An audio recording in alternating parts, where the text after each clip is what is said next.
Espérate, let me not be rude.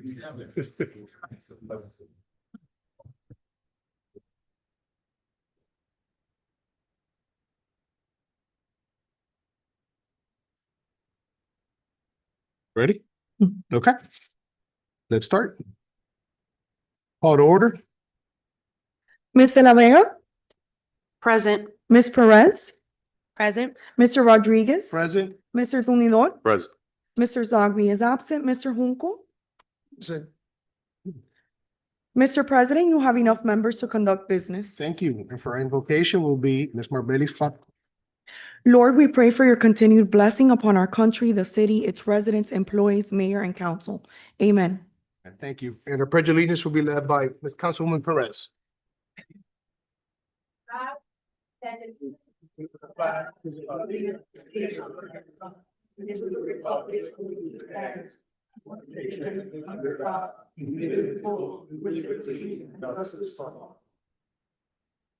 Good afternoon. For the record, Councilmember Zogby is present.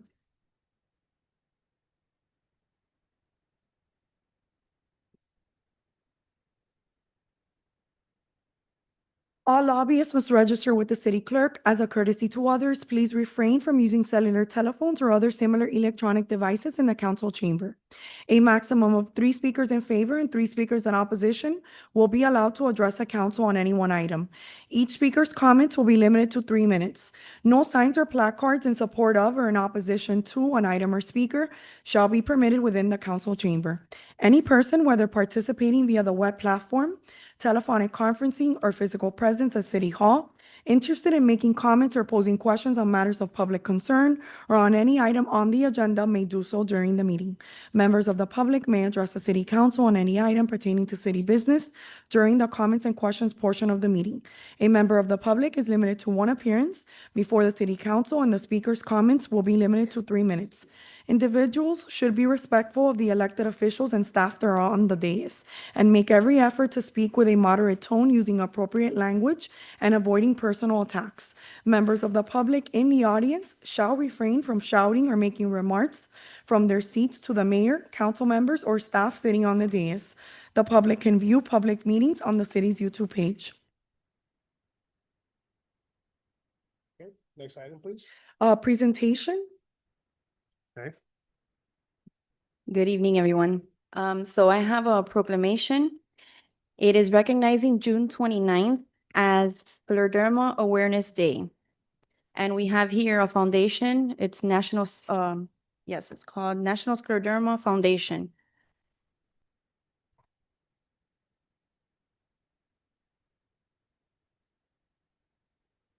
Here, thank you, City. On behalf of the National Scleroderma Foundation and the Florida Puerto Rico chapter, I want to thank you for recognizing June 29th as Scleroderma Awareness Day. Scleroderma is a rare, chronic, life-threatening disease that affects over 300,000 Americans. Our labor is to fund research, provide education and support to patients living with scleroderma throughout Florida, as well as Puerto Rico and the rest of the country. Actions like the one that you are taking today are very significant in our fight, bringing awareness in our communities and helping others learn about the disease and bring us support and hopefully the funds to fund research and find a cure someday soon. Monica? Thank you so much. And we are really grateful to receive this proclamation on behalf of 300,000 Americans living with scleroderma like me. Yes, thank you. Extremely grateful. It brings a lot of awareness to the disease and the damage that it causes to many people's lives. So thank you. Thank you for being here today. Thank you for the work that you do. So scleroderma is it's an illness that it creates hardening of the skin, but it doesn't only affect the skin, it affects organs also. And 80% are women. So Wow. we have to create awareness. So if you guys, the council, will go down with me to hand them the proclamation. Thank you.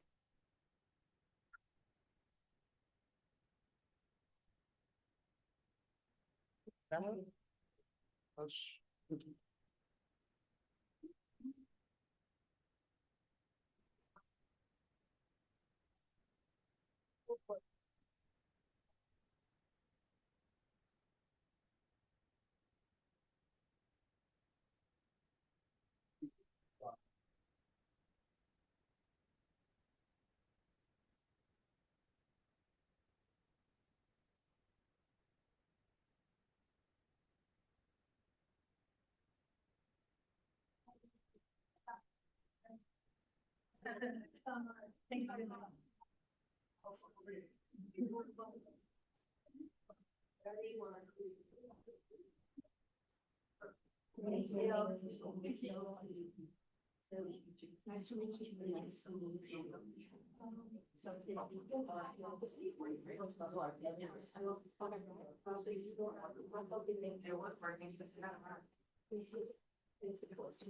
Oh, no worries. Thank you.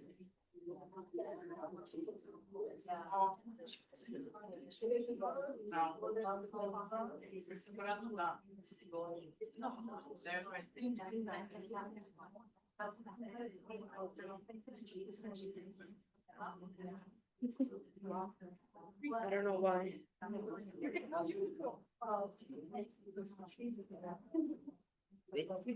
It's all organized. Gotcha.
No worries.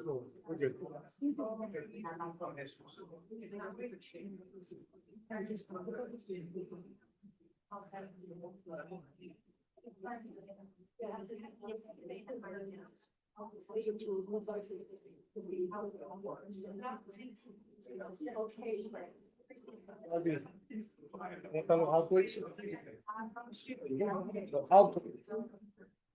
Bring it, so it's.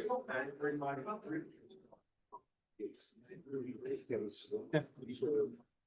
Thank you.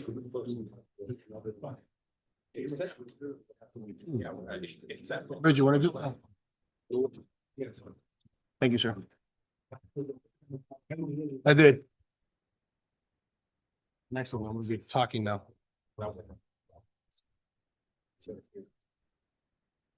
Oye, yo puedo hablar que estoy en un meeting aquí en la ciudad. Llámame más tarde. Dentro de dos o 3 horas por lo menos, ¿ok? Okay, thank you. Clerk, next agenda, please. Comments and questions? Comments and questions. The first registered speaker is Maggie Caraballo. Hello, Maggie. Yes, ma'am, please.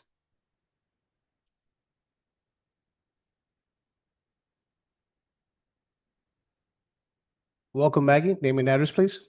Hi, Hi. Mayor and council members. I've been inquiring. Sorry, Are name you and, close to the- no, you're good. Name and address. I apologize. Maggie Caraballo. I live in Hialeah, 5830 West 14th Lane. Thank you. I'm really referring back to, I sent emails since February 11th. I've been trying to inquire what's going on behind the lot behind my neighborhood. It's an empty lot that belongs to the Westland Baptist Church. And I've heard, the rumor mill is that the city is either purchasing or going to be leasing that lot to create a parking lot for city vehicles or for trailers, RVs. And right now, it's full of this fill sand in the area. So apparently something's going on. And I've been trying to get an answer since February 11th. I sent an email to all of you, pretty much all of you, on February 17th, and I'm still waiting for a reply. what's going on because it has a lot of impacts to the neighborhood. First of all, it's a safety issue.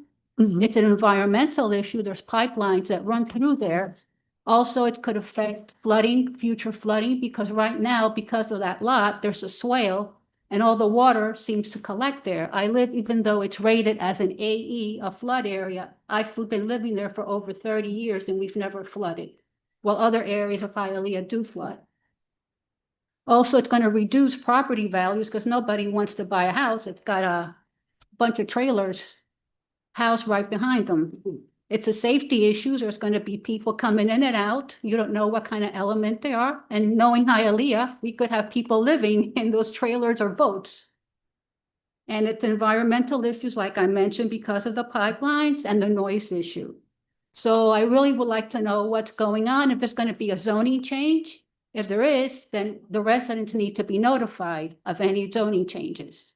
Through the chair. Yes, I did. Hey, Maggie, how you doing?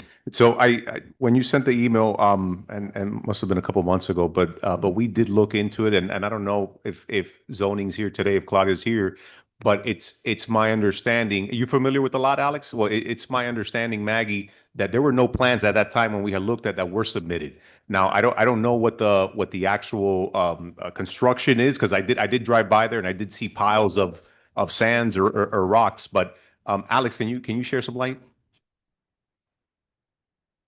So there's no application at all right now for that area. When there is an application, we'll make you aware of it, but there's no notice right now because no application has been provided to the planning and zoning department. So as far as any construction activity, Alex, that she's mentioning, there are piles of rocks. It probably looks like it's foundation or whatever.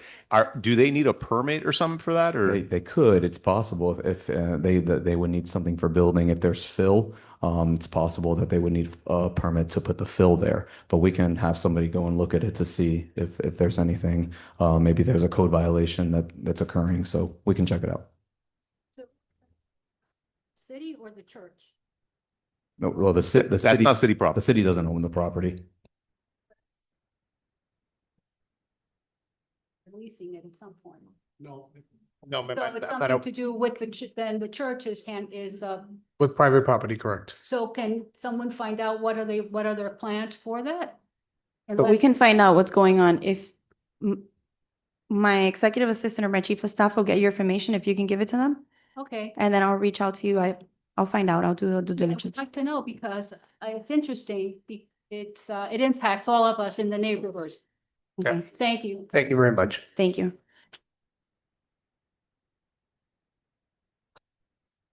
Next registered speaker, Jose Ozzie.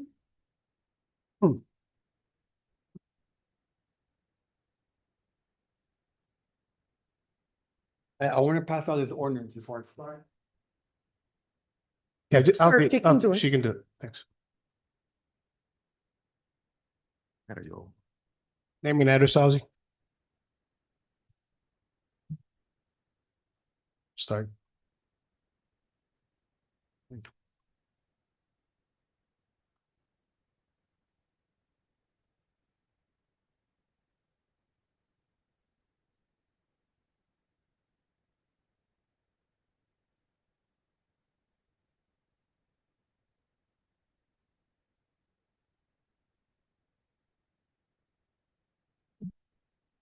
Ozzy, ready? Yes.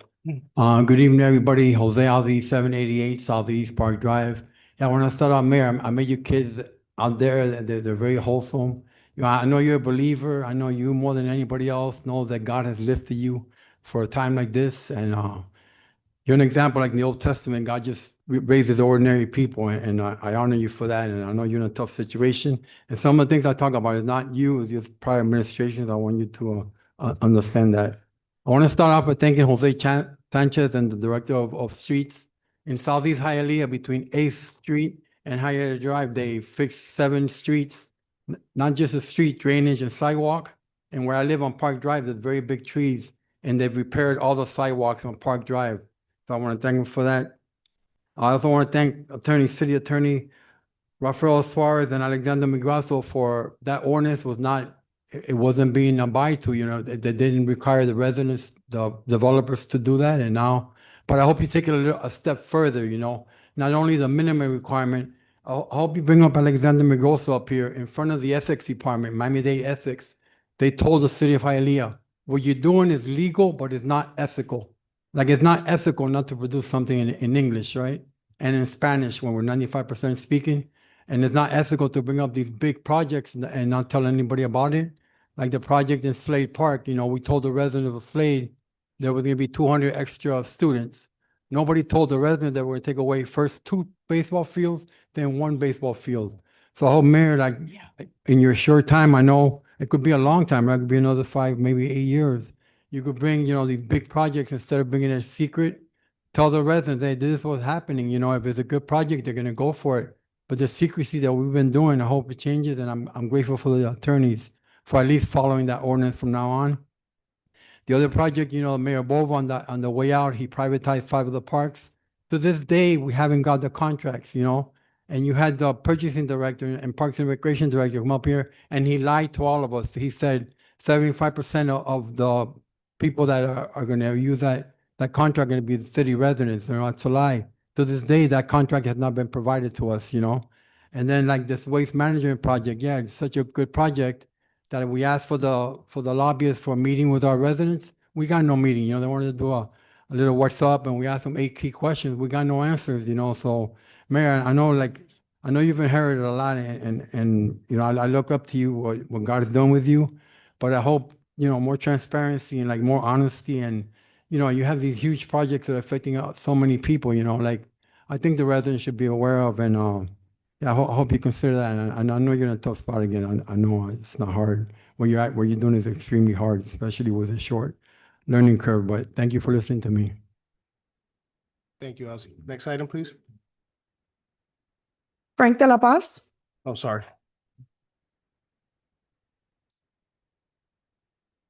Con el tumba. Good evening, Frank de la Paz, 11,000 Southwest 104th Street. I have never been in such a difficult situation appearing in front of this council because, believe me, it has nothing to do with you all. I have a fairly good interaction with most of the departments in the city. But as being on item 16C and having to go back in time, I will ask the administration, as we say in Spanish, alguien tiene que cargar la culpa. I would like, even if it's a memorandum of guidance, something be put on the record of whoever screwed up 10 years ago. So we don't get this kind of mistakes in the future. Because if we let it just go by, it's bound to repeat itself.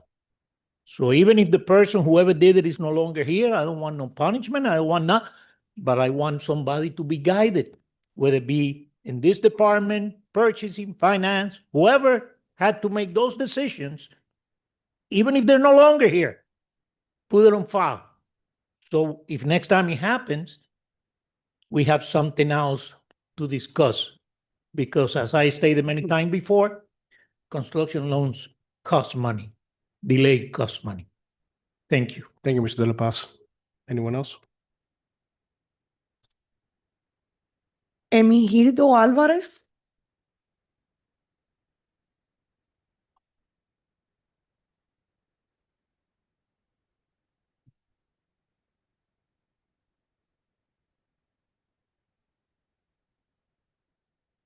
Good Hello. afternoon. Good afternoon. My name is Emilio Alvarez. I live at 1825 West 44th Place, apartment 404. And I only have thank you. And I only have 2 simple questions regarding to the Department of Parks and Recreations and the other one regarding public safety. The first one is the simple one about the nature of the public pools in the area. You've been promoting lately Mylander and McDonald Park, and I see that you guys are still doing construction in regards to Bucky Dent aquatic park. However, there's still the updates. We still have no updates on regarding Walker, Reed, and Bright pools. They're all drained. However, Reed pool does have the orange construction fencing around it. and I would like to know an update about those locations. Now, the second one, which is more pressing, is public safety. Just further up a road on Palm Avenue on 29th Street is the now abandoned Palm Avenue Medical Center on 2900 Palm Avenue. And I managed to take some pictures recently, and it's been abandoned since I was in high school. However, the owners have not done anything in regards to it, and the photos that I have here show that on the back part, right next to the emergency stairwell, the fence surrounding the property collapsed, and there is a broken window, meaning there's clear access inside for any potential looters. And also due to the rotting nature of the building, like exposed trees growing out of the walls, as well as rotting wood, it is a danger now because of hurricane season. And if a hurricane were to hit us, it would damage the building even more, creating debris that would damage nearby buildings.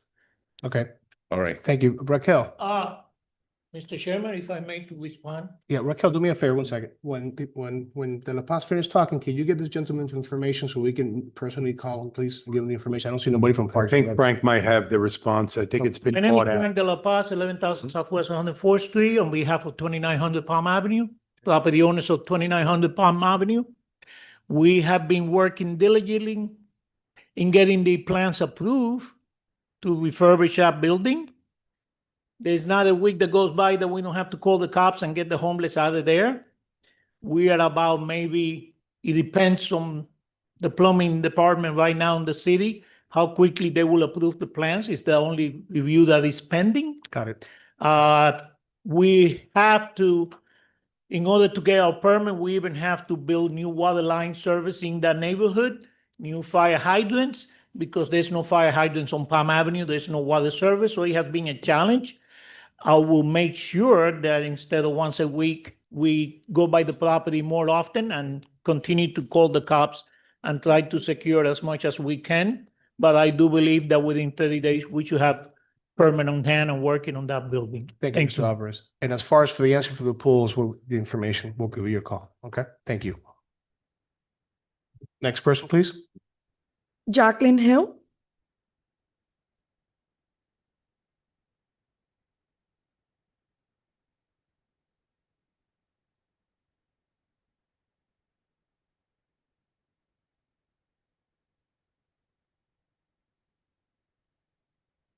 Good afternoon. Good evening. My name is Jacqueline Gill. My address is 474 East 13th Street. Good evening, Mayor Garcia Robles, council members, and fellow residents. First of all, I must offer my Army mom strength to all of you that have children or relatives or spouses in the military, regardless how we feel about the situation. Those are our kids, those are our spouses, those are our relatives. So please, let's make sure that keeps our military in our prayers this evening. All right. My name is Jacqueline Gilbert-Zur. Once again, I am a lifelong Hialeah resident, a veteran public school educator, and an advocate for the children and families of this community. A few months ago, I was here pleading for your opposition to policy 287G. I'm here tonight, once again, to speak against the policy. In our schools, I see students distracted, anxious, and afraid, worried that a minor traffic stop may mean that their parents may not pick them up at 150 or at 320. This program does not make us safer. It is replacing our students' education with lack of peace, their learning and their future. 35% of our residents are less likely to report crimes, domestic violence, and assault. In Hialeah, where 74% of our residents are either immigrants or of immigrant descent, this means crimes are going unreported and unpunished. A University of Illinois study reported that 70% of undocumented immigrants fear calling the police. 287G is breaking trust. It is pushing for families to go into the shadows and harming the very fabric of our community. Hialeah was built by immigrants and for immigrants. 287G is, we are betraying our residents and the foundation of our community. I urge this council to please resend your thoughts about the situation. A city that is built on fear is not built on trust and justice for all. Buenas noches, mi nombre es Jacqueline Gila Barzúa y soy una residente de Hialeah de toda mi vida.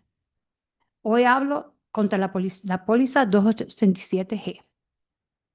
Como maestra, veo que en las escuelas los niños tienen miedo de ir a la escuela, pensando que un mínimo parada de tráfico puede decir que sus padres no van a regresar a su casa. Este programa nos hace más inseguros. En Hialeah, 74% de nuestra población es inmigrante o origen de inmigrantes. Eso significa que los crímenes no se han reportado. La póliza 287G destruye la confianza y obliga a nuestras familias a vivir con miedo. Hialeah fue construida por inmigrantes para inmigrantes y estamos traicionando esa confianza. I understand the language, that Spanish is not the language of the law, but I'm very proud bilingual educator and I'm here to please plead for your reconsideration. Thank you. Thank you. Through the chair, Yes. I want to clarify all the misinformation that's going out there. The Hialeah Police Department has never, ever, ever stopped anybody for any incident, any regular patrol enforcement incident, and detained somebody because of their legal status in the United States. So that is completely 100% wrong. I am an immigrant. I am of an Arab and Cuban parents. All of us here are immigrants, so we're not talking about some population that we're detached from. We are all immigrants. I am first generation. So I would have never, and no one here would have approved of any sort of cooperation with the federal government, as we've done for many, many years with all federal agencies, that has anything to do with that sort of enforcement. So if you're scaring the students into thinking that their parents are going to be stopped by Hialeah police in some traffic incident or something, you're 100% deceiving them. You're 100% scaring them on your own, because that has never happened, and that is not the policy of the Hialeah Police Department. And as someone who approved the agreement with the federal government and a retired executive assistant to the chief, I'm telling you, that is not our policy, and it has never happened. So no student in Hialeah fears, and if they do, it's because somebody has falsely instilled it into them that their parents are going to get stopped and detained by any police officer in Hialeah. And as far as I know, ICE doesn't do traffic stops either. So, but that's a whole different entity that has nothing to do with us. We have never cooperated with them on a day-to-day type of informal random stops to see if anybody is legal or not. Ever, ever, ever. That's not our problem. If they need our cooperation searching for a dangerous criminal who happens to be on their list, we will help them. Other than that, we don't do any of those things that you and the news is falsely telling our students in Dade County. Plus, if you want anything changed in Dade County, this is the wrong forum for it. You need to attend a public school board meeting. We do not control the schools, but I can tell you we do control the police, and they're not doing that. So if that answers your question, then the students have nothing to fear from us. Thank you. Thank you. Please. There are no more registered speakers. Okay. Next item, please. Announcements of amendments and corrections to the agenda. Consent item Y has been added to today's agenda. On June 10th, 2025, the City Council approved the proposed ordinances for planning and zoning items 16A and 16G on first reading. Second reading and public hearing is scheduled for today. Planning and zoning items 16B, 16C, 16D, 16E, 16F, and 16H are now scheduled to be considered by the Planning and Zoning Board at a special meeting on July 9th, 2025, and for first reading by the City Council at a special meeting on July 28th, 2025. The exhibit in the backup documentation for consent items C and K has been updated. The expenditure amount for consent item X has been updated to $21,592.25, and administrative item 11E is withdrawn from today's agenda.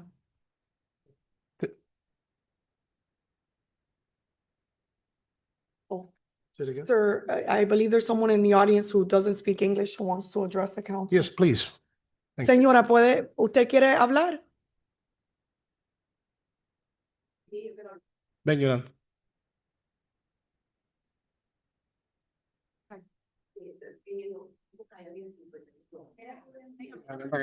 Yo te voy a traducir. Perdón, yo hablé el año pasado con el alcalde y se Por favor. resolvió el problema Sí, que había. por favor, su nombre y su Mira, dirección. me llamo Yolanda Guerra, Anda, vivo en Guerra. el 290 East 17 Street, Hialeah, Florida, hace 58 años. Después que mi esposo murió, que era militar de carrera, y quedamos solas, mi hija y yo, hemos tenido muchos problemas con un vecino 58 que years es ago. un bandido.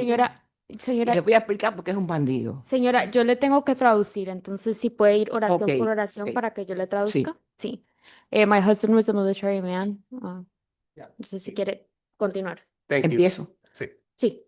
Mira, he pasado mucho desde que mi esposo murió, hace 22 años que era militar de carrera y It's quedamos been 10 solas. years Mi since hija. my husband passed away and my Hemos tenido mother. muchos problemas con We've un been having a lot vecino of issues que es with a un lot of bandido. neighbors.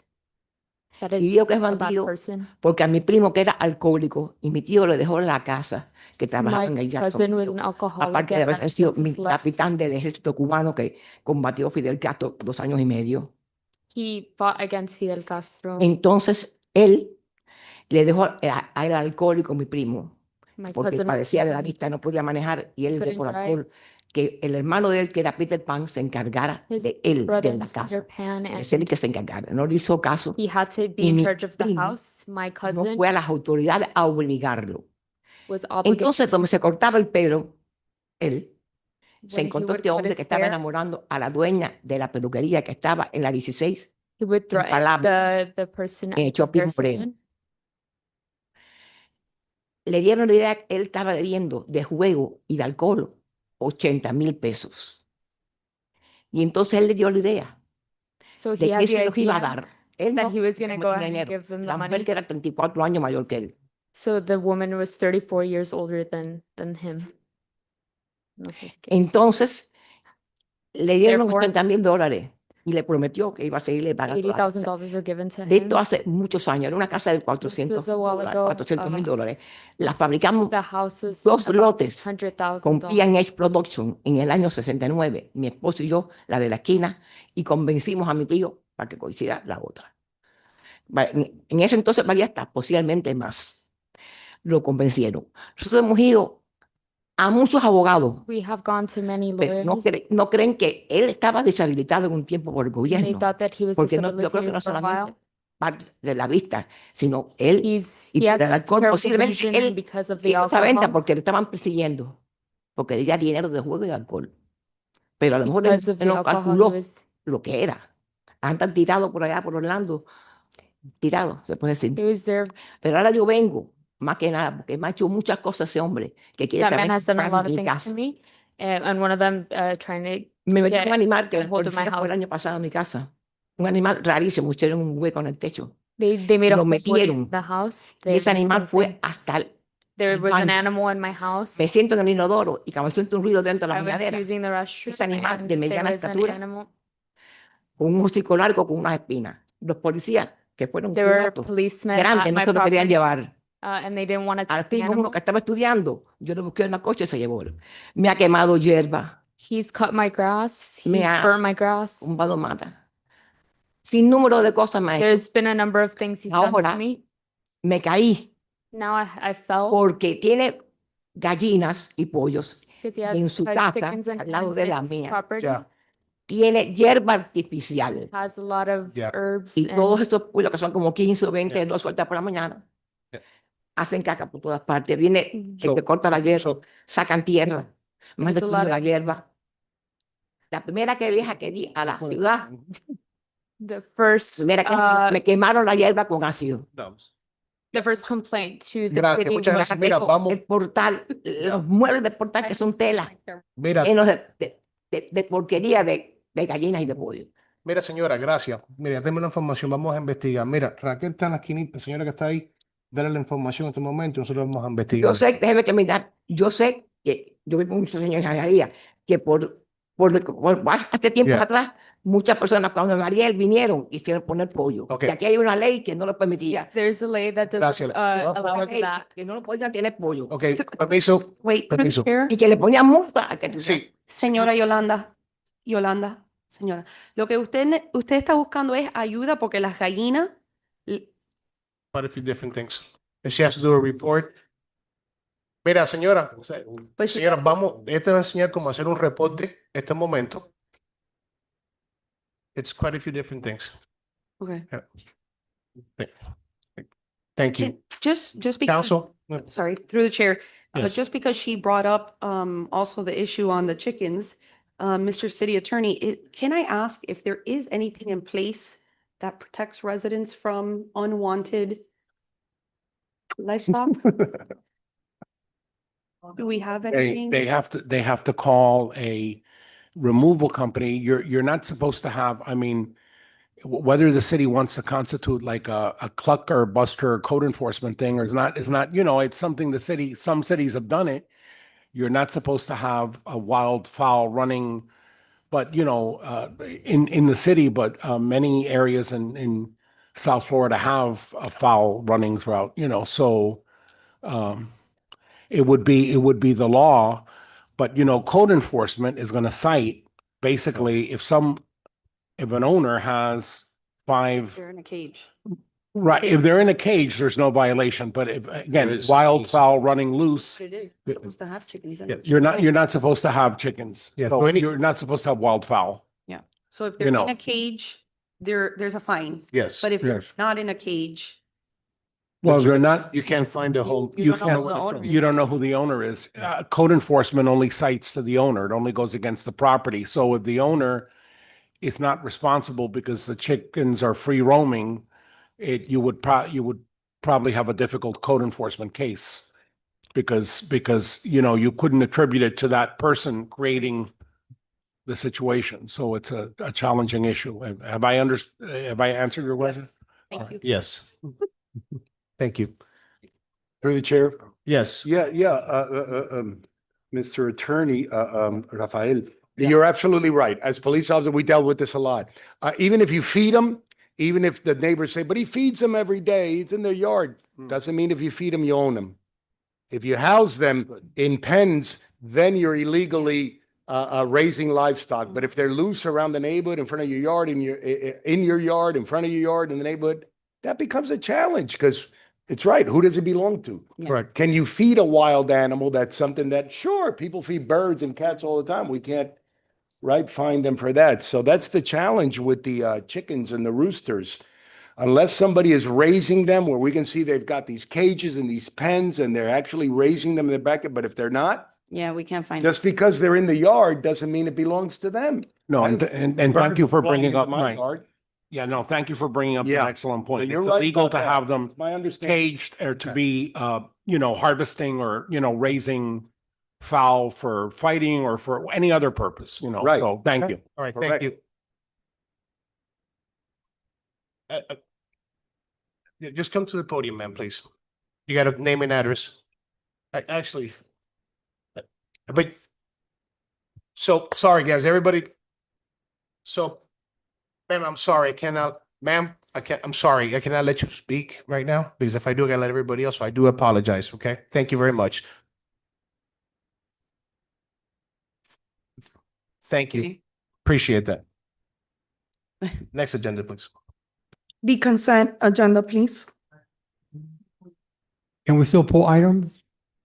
Yes. Yeah, I wanted to pull item N as in Nancy Alive Coverage LLC. I want to pull item R like Red Markup Entertainment Company and S like Sam dealing with Celebration Source. Okay, thank And you. R and S pulled by member of the public, Jose Ozzie, Okay. Council. for separate discussion. Yes. Council? Can I pull an item 2 through the chair? Yes. Item C. And item H.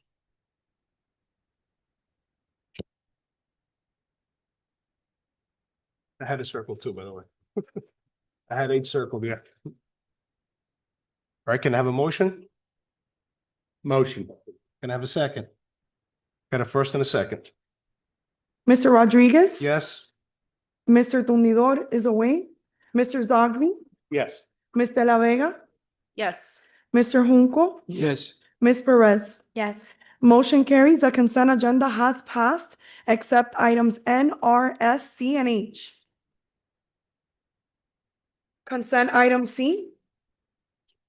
Proposed resolution approving a memorandum of understanding between City of Hialeah and Sustainability Partners LLC, attached here to us Exhibit A for the implementation of a pilot program anticipated to run approximately 200 days, demonstrating the feasibility of an advanced metering infrastructure program featuring 114 ultrasonic smart water meters to be installed and tested throughout the city at no cost or additional commitment on the part of the city as set forth in Exhibit A, and providing for an effective date. Thank you.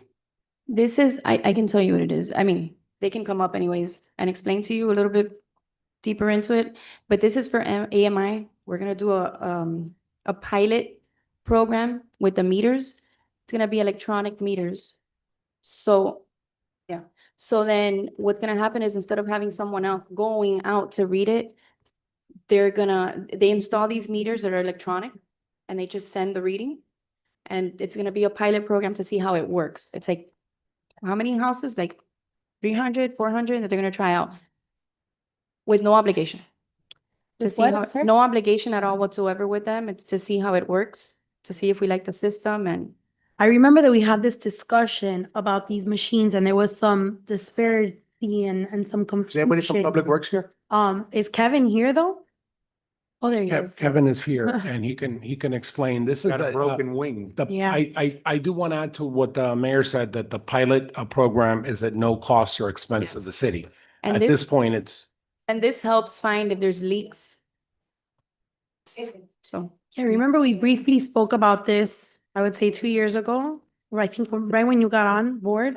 Probably so, yes. So Kevin Linsky, Public Works Director, you're exactly right. So if you look across the country, every 5 or 10 years, almost every major utility does a pilot program like this. Raquel, do you mind maybe taking her to the conference room? Because I can't focus. I'm sorry. Do you mind? No, está bien. Vete aquí, go to the conference room. Sorry, go ahead, Kevin. Yeah, that's right. So it's not unusual as the country slowly progressing to get automated reading like this, that you go through a pilot program first, because they are not all successful. Right. There are many instances where, because the idea is great, the implementation can be rough. So we did find a company that had some nice implementation history in communities that were, challenging. And they have a neat program where they come in and they install everything and operate it at their own costs. We have a period of time to inspect the results. Only if we like the results would we come back potentially with an item for the city council. There's no obligation, and there's a lot that goes into making the final decision. It's not just the pilot program. So this sustainability partner, is this a private company? And how did we agree to do it with them?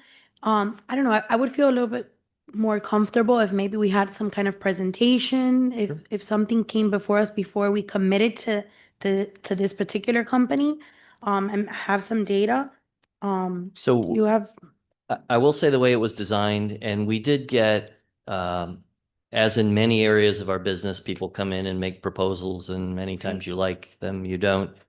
This is set up in a way that after the about 200 days, we do an analysis. It does not mean we'd even have to do it at all, or even stay with this company. So when the original proposal came to us, it was a little more seamless that you would go from a pilot, and that would naturally be who you did business with.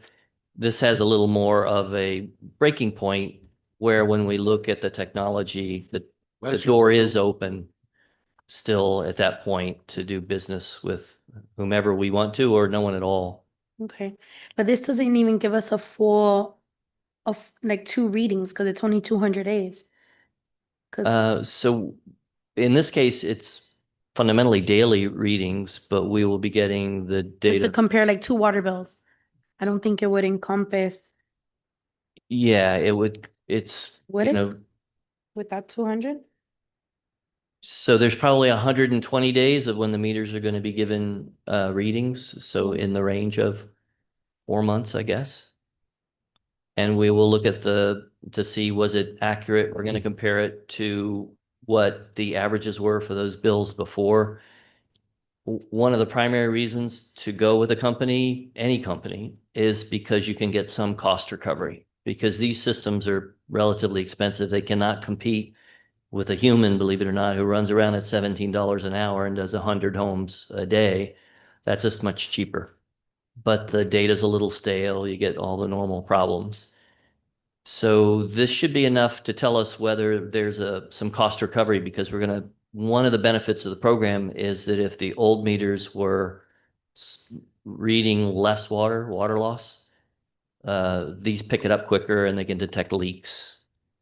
So that's another kind of thing that's considered as part of the process. Okay. Yeah. I mean, I don't know. I would prefer if maybe we could table the item and get some kind of presentation with, what this entails. I know that this is a big commitment. Now, the company their representatives are here tonight if you wanted to ask them any questions. But I would like to have something, that we could look at, some kind of PowerPoint presentation, something. I think this is a big decision, and this is a topic that we've all have shown a lot of interest in. So, I would just prefer to have something a little bit more organized and prepared before we lock it in to this particular proposal that's before us tonight.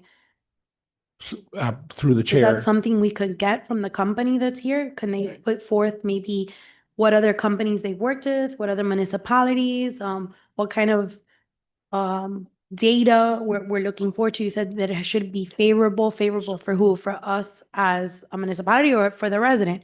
Because in turn, I know that one of the big issues we had is that these machines now could calculate much higher costs of flow of water. And that was one of the fears that I remember Mayor Bovo being very scared of, that it may calculate even higher cost. So I just want to see maybe some comparable graphics of other locations that have done this. Yeah, so we did ourselves, and I understand that that you want to see it, and that it makes total sense. We did go through the normal questioning process when a firm comes in. What areas have you done business with? What were the size of the contracts? What was the data that came out of it? We do some standard research. Have they had failures? So we've done some of that, but I understand that you would like that in an item. Okay. And then in addition to that, locking it into this particular company, I think I would like the most accurate data. So if we are locking it in with some kind of sustainability partnership, I would like to pick someone that for sure we know that those results are accurate, because this is going to be a big investment if we do purchase these kind of smart meters in the future. So this data that we're going to collect, it's not just 200 days. No, it's not going to cost us anything. We have to take it very serious. And we have to know that this company is someone that truly is going to be reliable for the decision that we're going to be making. And right now, I just don't have any information on who they've worked with. I don't feel comfortable making that decision tonight. I apologize. Thank you, Councilwoman. Any other, you were gonna say something, Zach? So, Kevin, last time you were, I think it was a previous, attorney, you want to say something? Well, through the president, I just wanted to say that if in fact the company is here, if they are here, it might be beneficial if they step forward and the council could specify what it is that they're looking for, and we could get an assurance from the company. No, I understand, but I don't want it to be that informal. Respectfully, I would like something presented. Okay. This is a big decision. So you want I need to know who they are. I need to understand the decision that we're gonna make, because according to this data that we receive in the next 200 days, I'm assuming we have to come with a decision, an investment, an infrastructure project for the city. And I really want to make sure that this is a company that is reliable, that's, who they've done this with. I think that's. I fully understand. I fully understand. All I was saying is this contract doesn't bind the city to anything, but I just wanted to So be Kevin. clear that the company understood what it is you wanted, that's all. Okay, Yeah. so thank you, Councilwoman. Anything else? No, that's it. So last presentation they gave us about 3 years ago, very detailed. Pretty much, they came to show us the facts and we're very well informed at the time. So I do agree with the Councilwoman Perez. That's why she's asking for that presentation, okay? So any other council member comments? Through the chair. Yes. From what I understand from this item, there's no obligation. It's a pilot program. It's free, right, Kevin? Free. It is. Right? It's Free. It's a pilot program. We're not committing. We're not bound after the 200 days, like it or not, to sign with them. We're just seeing how that goes, what the readings look like, probably to be compared with those 114 customers within the pilot program, the meters, probably compared to previous years to see how on or off they might have been, their readings. I don't know. I don't think we have anything to lose, so I motion we pass this now. We're spending more time when we have nothing to lose with these people. These people have actually agreed to do this for free. A 200-day pilot program to do it for free at no cost to any of the residents or to the city, right? And then we can see what they came up with. There's nothing to lose, right? I'm going to tell you it's free and I'm going to obey the will of the council. No, I understand, but I'm asking you, there's nothing, we've got no obligation here, right? There's no obligation, but I'm going to speak a little more directly, right? Normally when pilots happen, doesn't matter where they are, it's not after a solicitation. It is normally a no cost arrangement. And people don't typically compete for them other than they might do informal presentations.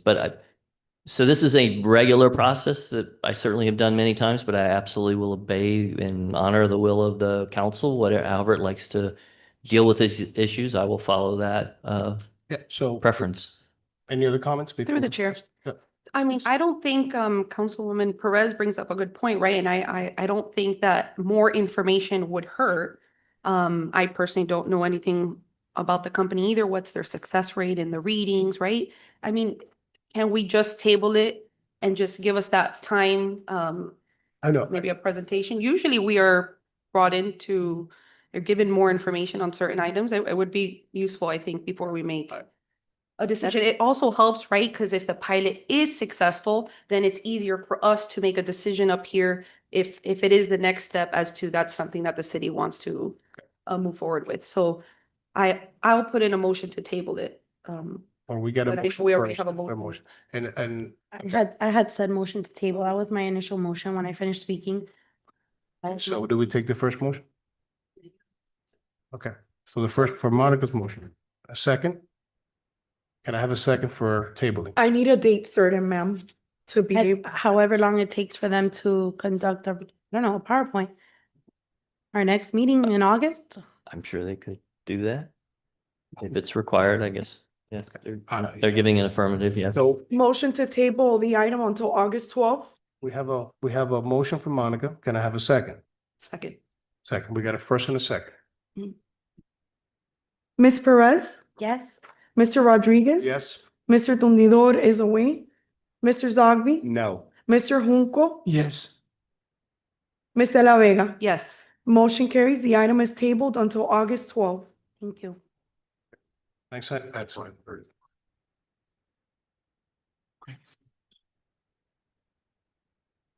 The next item is H.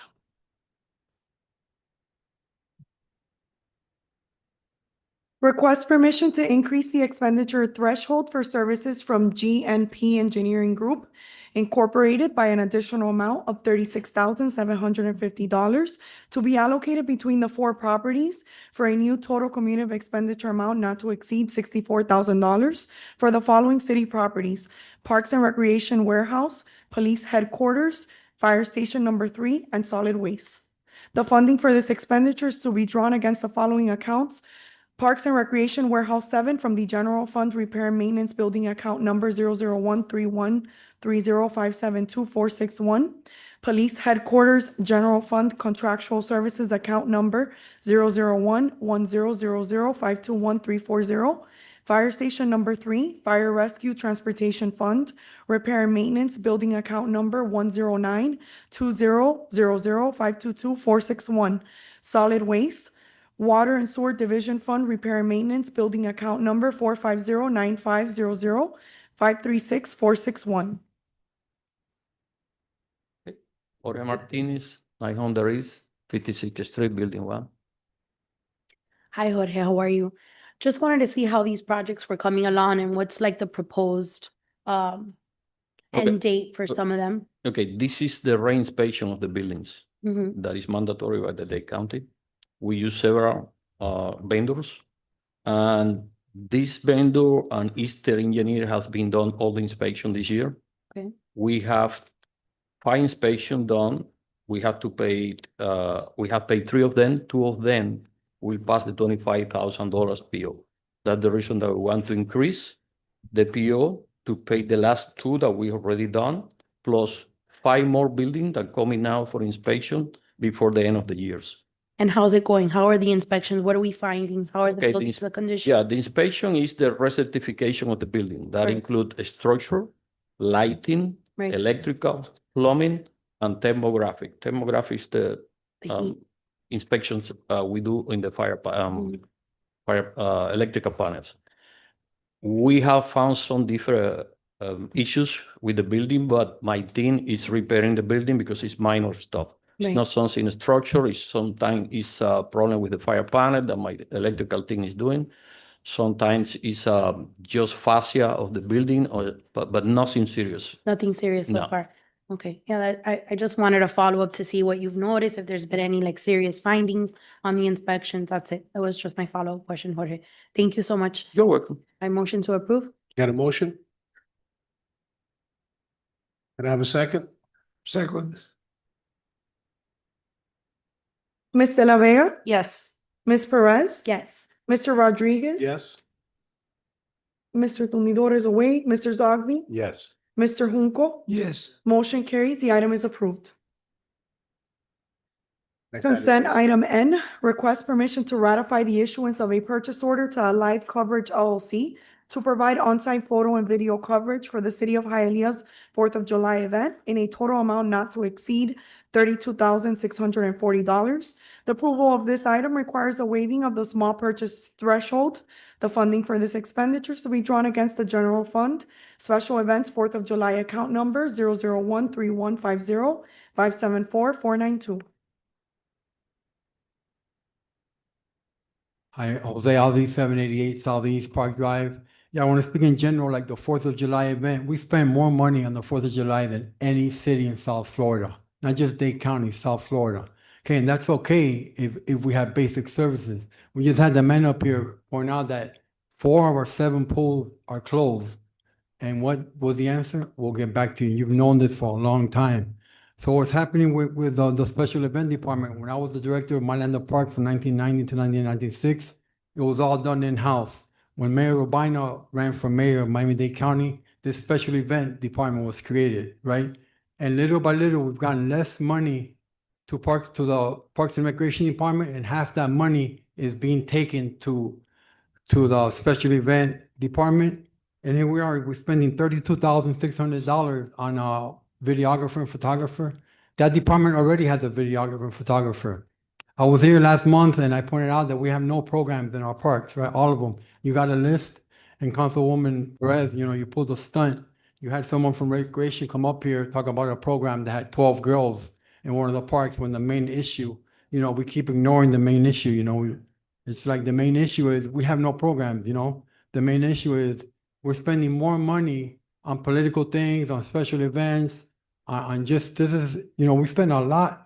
4th of July is important, but we did it when it was in-house in Parks and Recreation.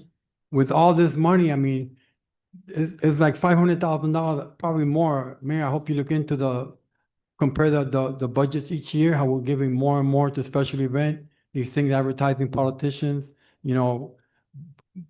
Robina started it. Mayor Bovo took this to a different level. We keep seeing them on TV, on Instagram, and we're making this bigger and bigger, and basic services, like just basic programs are not there. So I hope you consider putting this money in the Parks and Recreation budget And the money that we're privatizing our parks, right? You have a lot of information how we privatize our parks.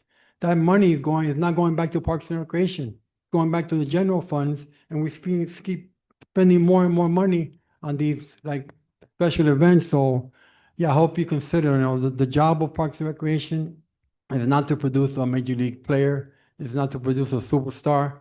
The object of a Parks and Recreation department is where you live, where you pay taxes, you should have services there, It's nice to spend all this money. We already have a really good 4th of July, but what we're doing at the expense of those that are in need, the basic ordinary people. So I'm asking that you put this money into the Parks and Recreation Department and that you bring back basic services, which we don't have basic services, and we're going high end. And Mayor, I hope you consider that. Thank you. If I may, through the chair? Yes. I thought, Pepper, if I answer you, it's not a stunt. It's out of respect for a question that you asked. So respectfully, when I answered you, it was to clarify something that you had mentioned. So I don't know if I should answer you and explain to you what this is too, because maybe you'll take offense to it as well, sir. But this isn't a video. This also includes laser. It includes different lights. And people in our department aren't capable of running that kind of system when it comes for a giant stage that is something more technical. So therefore, I hope that my answer to you, you don't take offense to it. I'm just clarifying it. If not, we could just have you speak, and like everybody else sits here and just looks at you and never gives you a reply. I thought I was doing something to be polite, so I apologize if you took that as an offense, Pepper. That wasn't my intention. Any motion? Anyone? Motion. Can I get a second? Second. Please take roll. Mr. Tumidor is away. Mr. Zogby, Yes. Ms. De La Vega, Yes. Mr. Junco, Yes. Ms. Perez, Yes. Mr. Rodriguez. Yes. Motion carries. The item is approved. And through the chair on this item, Ozzy, I understand somewhat your concern. However, I know that we in our special events department does a really good job also of getting sponsors who are specifically for July 4th. So I also see where, a sponsor may want, right, these lasers and stuff. And so it's not as this money is coming from just the city money, right? We have gotten sponsors to help make this event a big successful event for Hialeah. So I hope you know that some of that money does come from, or if not, most of the money spent on July 4th comes from sponsors. Okay, thank you. Next.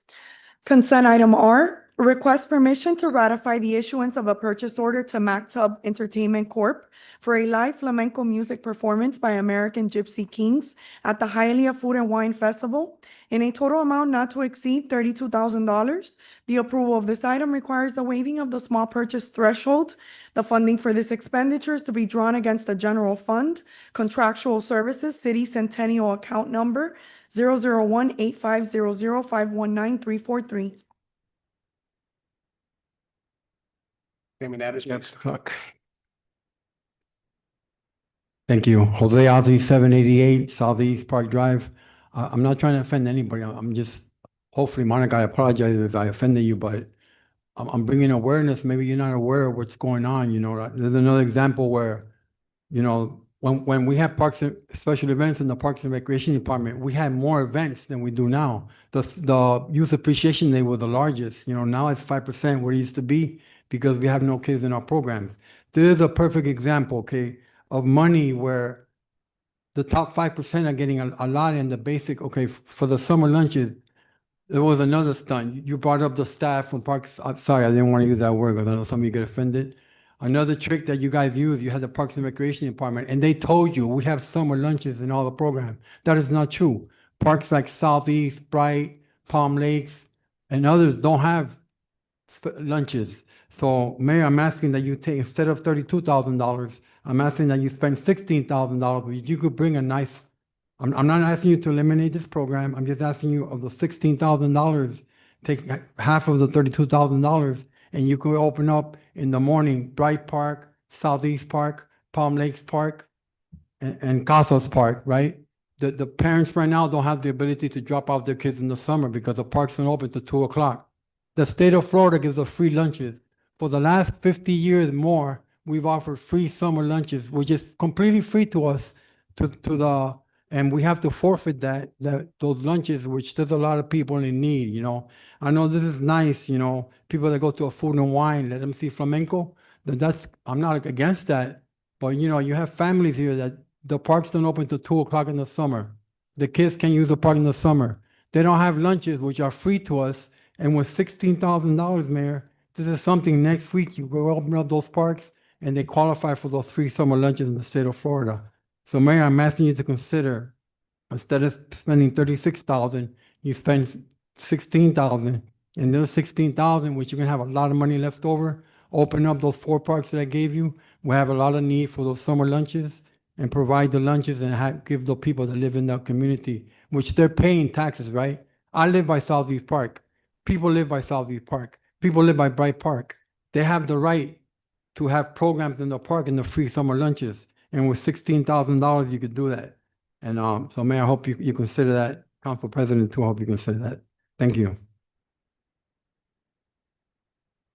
Motion. We got a motion. Second. Second. Mr. Zogby, Yes. Ms. De La Vega, Mr. Junco, Yes. Ms. Perez, Yes. Mr. Rodriguez. Yes. Motion carries. The item is approved.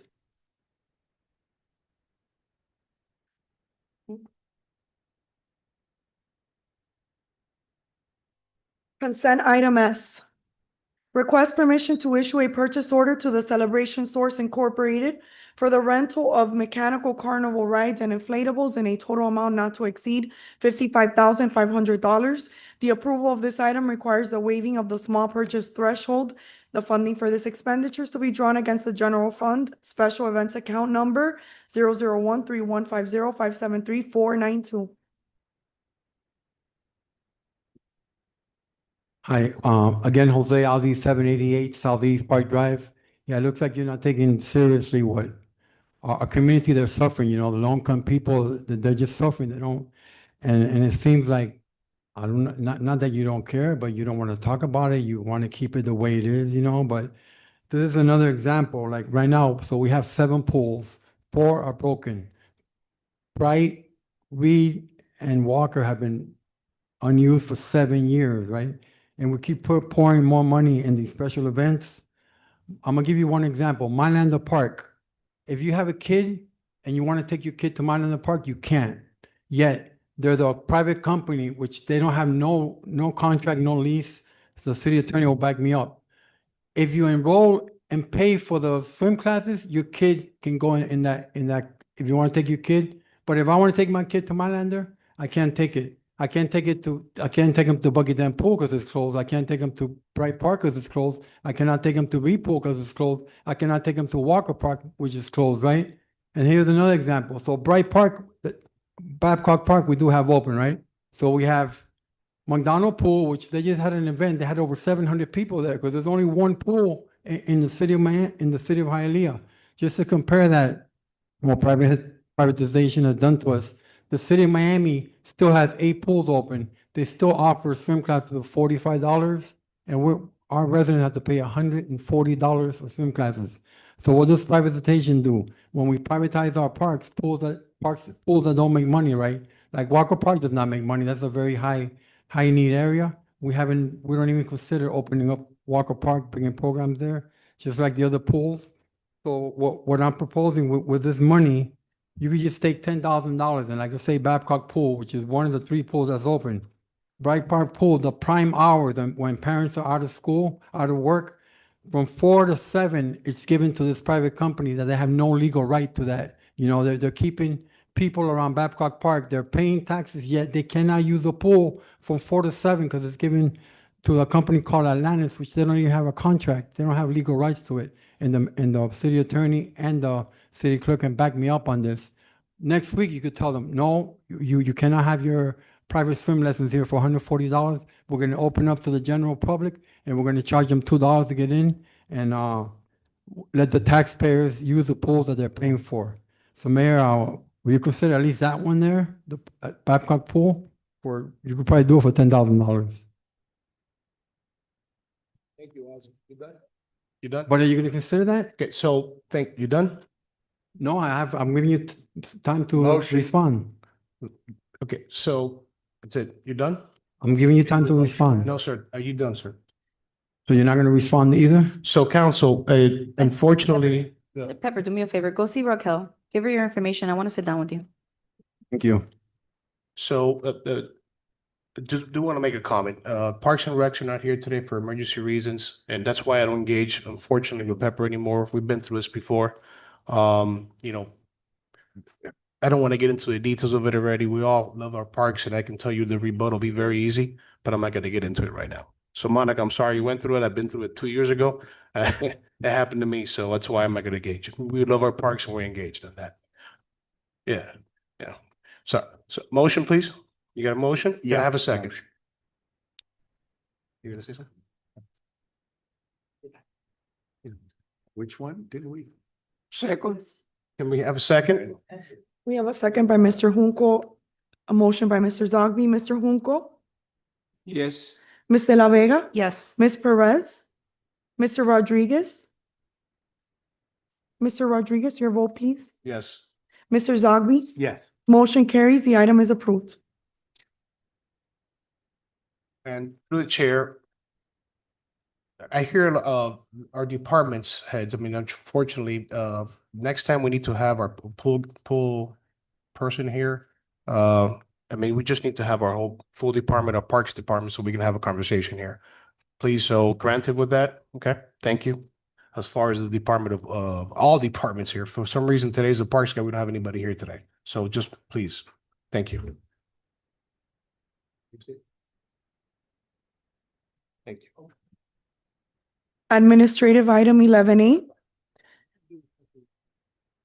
Second reading and public hearing of proposed ordinance amending the Hialeah Code of Ordinances, Chapter 2 entitled Administration, Article 4, Purchasing and Competitive Bidding, Division 2, Competitive Bidding Procedures, enacting a new Section 2-815.2 entitled Suspension and Debarment, providing the authority for and the reasons for the process and procedure followed by the city for suspension and debarments, including notice to the vendor and the ability to protest the action, repealing all ordinances or parts of ordinances in conflict herewith, providing for penalties for violation hereof, providing for a severability clause, providing for inclusion in the code, and providing for an effective date.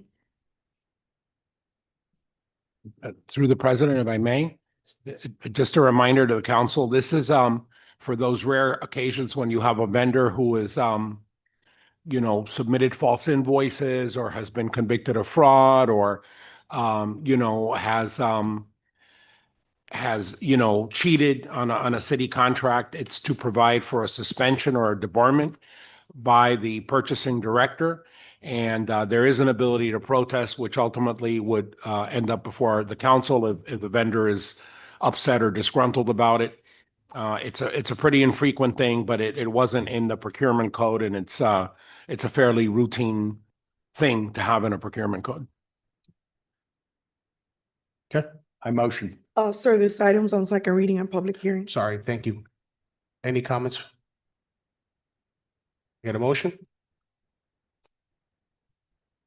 Can I have a Motion by second? Mr. Zogby. Second, we got a first and a second. Mr. Rodriguez? Yes. Mr. Zogby? Yes.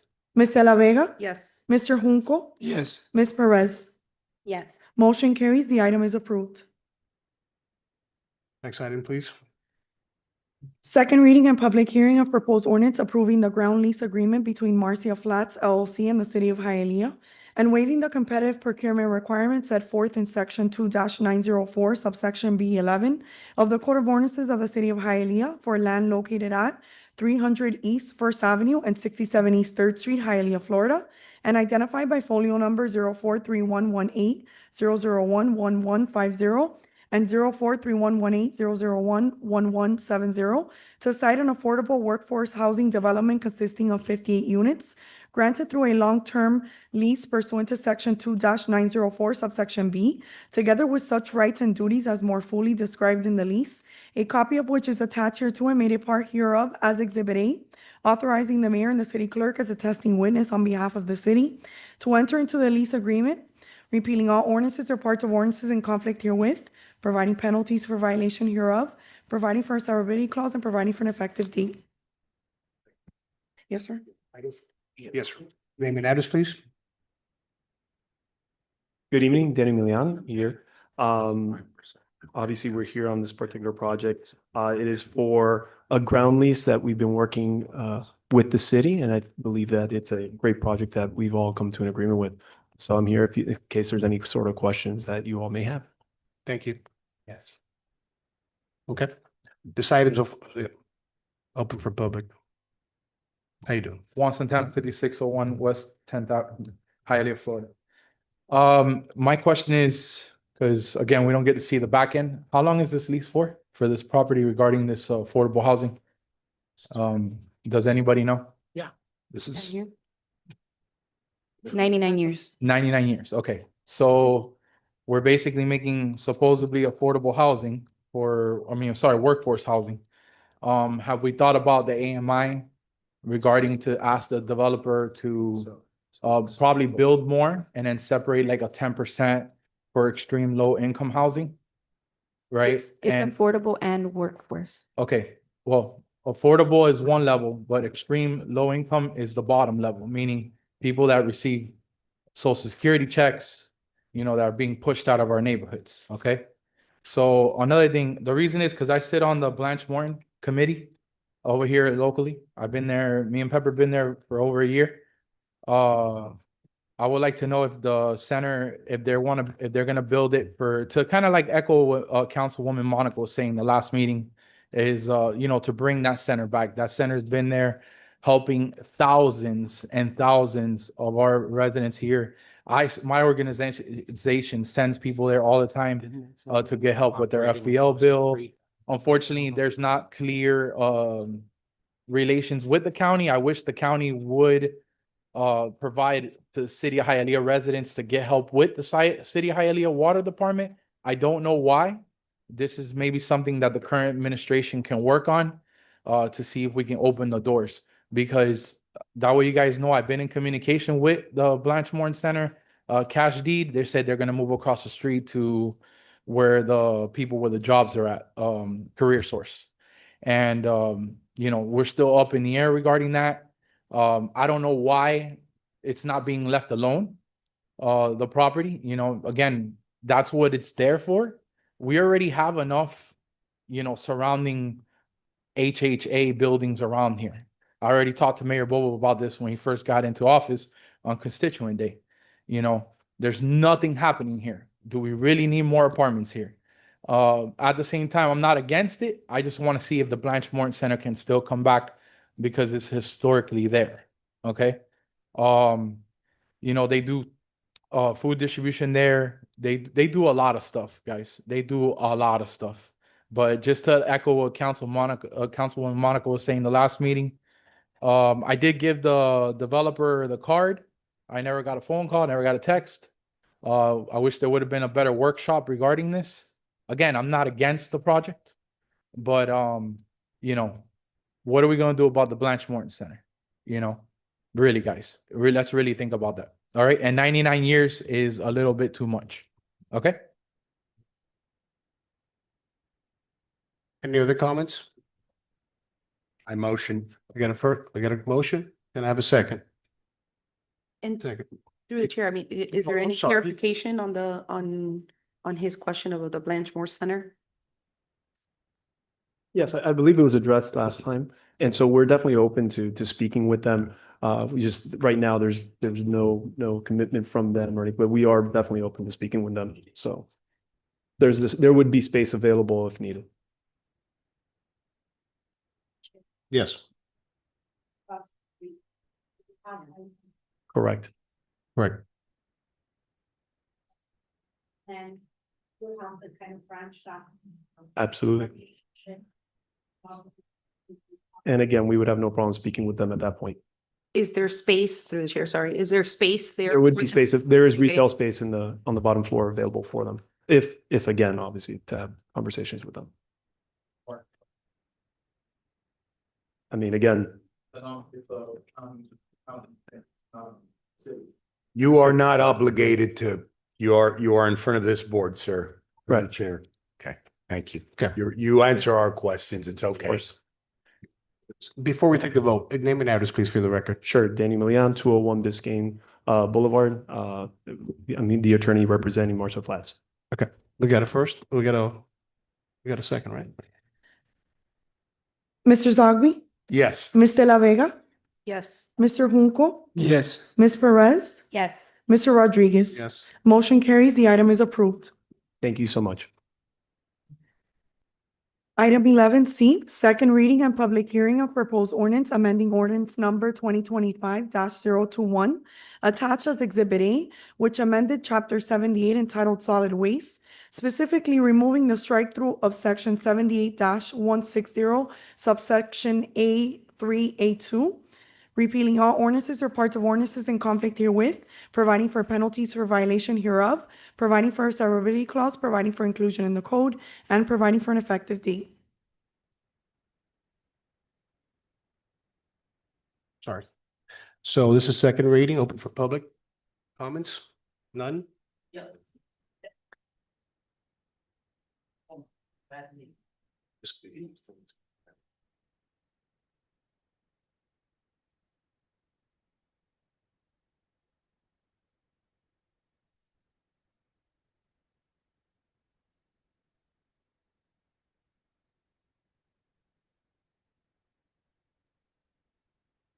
Hello, name and address, please. Yes, good afternoon. My name is Willie Hernandez, 8500 Ardock Road, Miami Lakes. I was born and raised in Hialeah my whole life. I'm here today representing the Florida Waste Haulers Coalition, Inc. And we just wanted to let you know these things. The insurance is not required for any of the haulers operating in the county or any other cities. Our haulers don't handle these types of materials. We have insurance, and it's a mandate. It is something that we don't do. If this passes, one haulers operating in the city will have to purchase this insurance and pass the cost on to the citizens of the city, thus increasing their prices. Two, haulers can leave the city and no longer, it would diminish the competition, therefore eliminating the competition, increasing your prices. Either way, the fees are going to go up. So we would ask that you defer this or table this or hold off till they can have a workshop to talk to the folks that are serving your citizens and your businesses in the commercial sector here in Hialeah. And thank you. And that's all I have to say.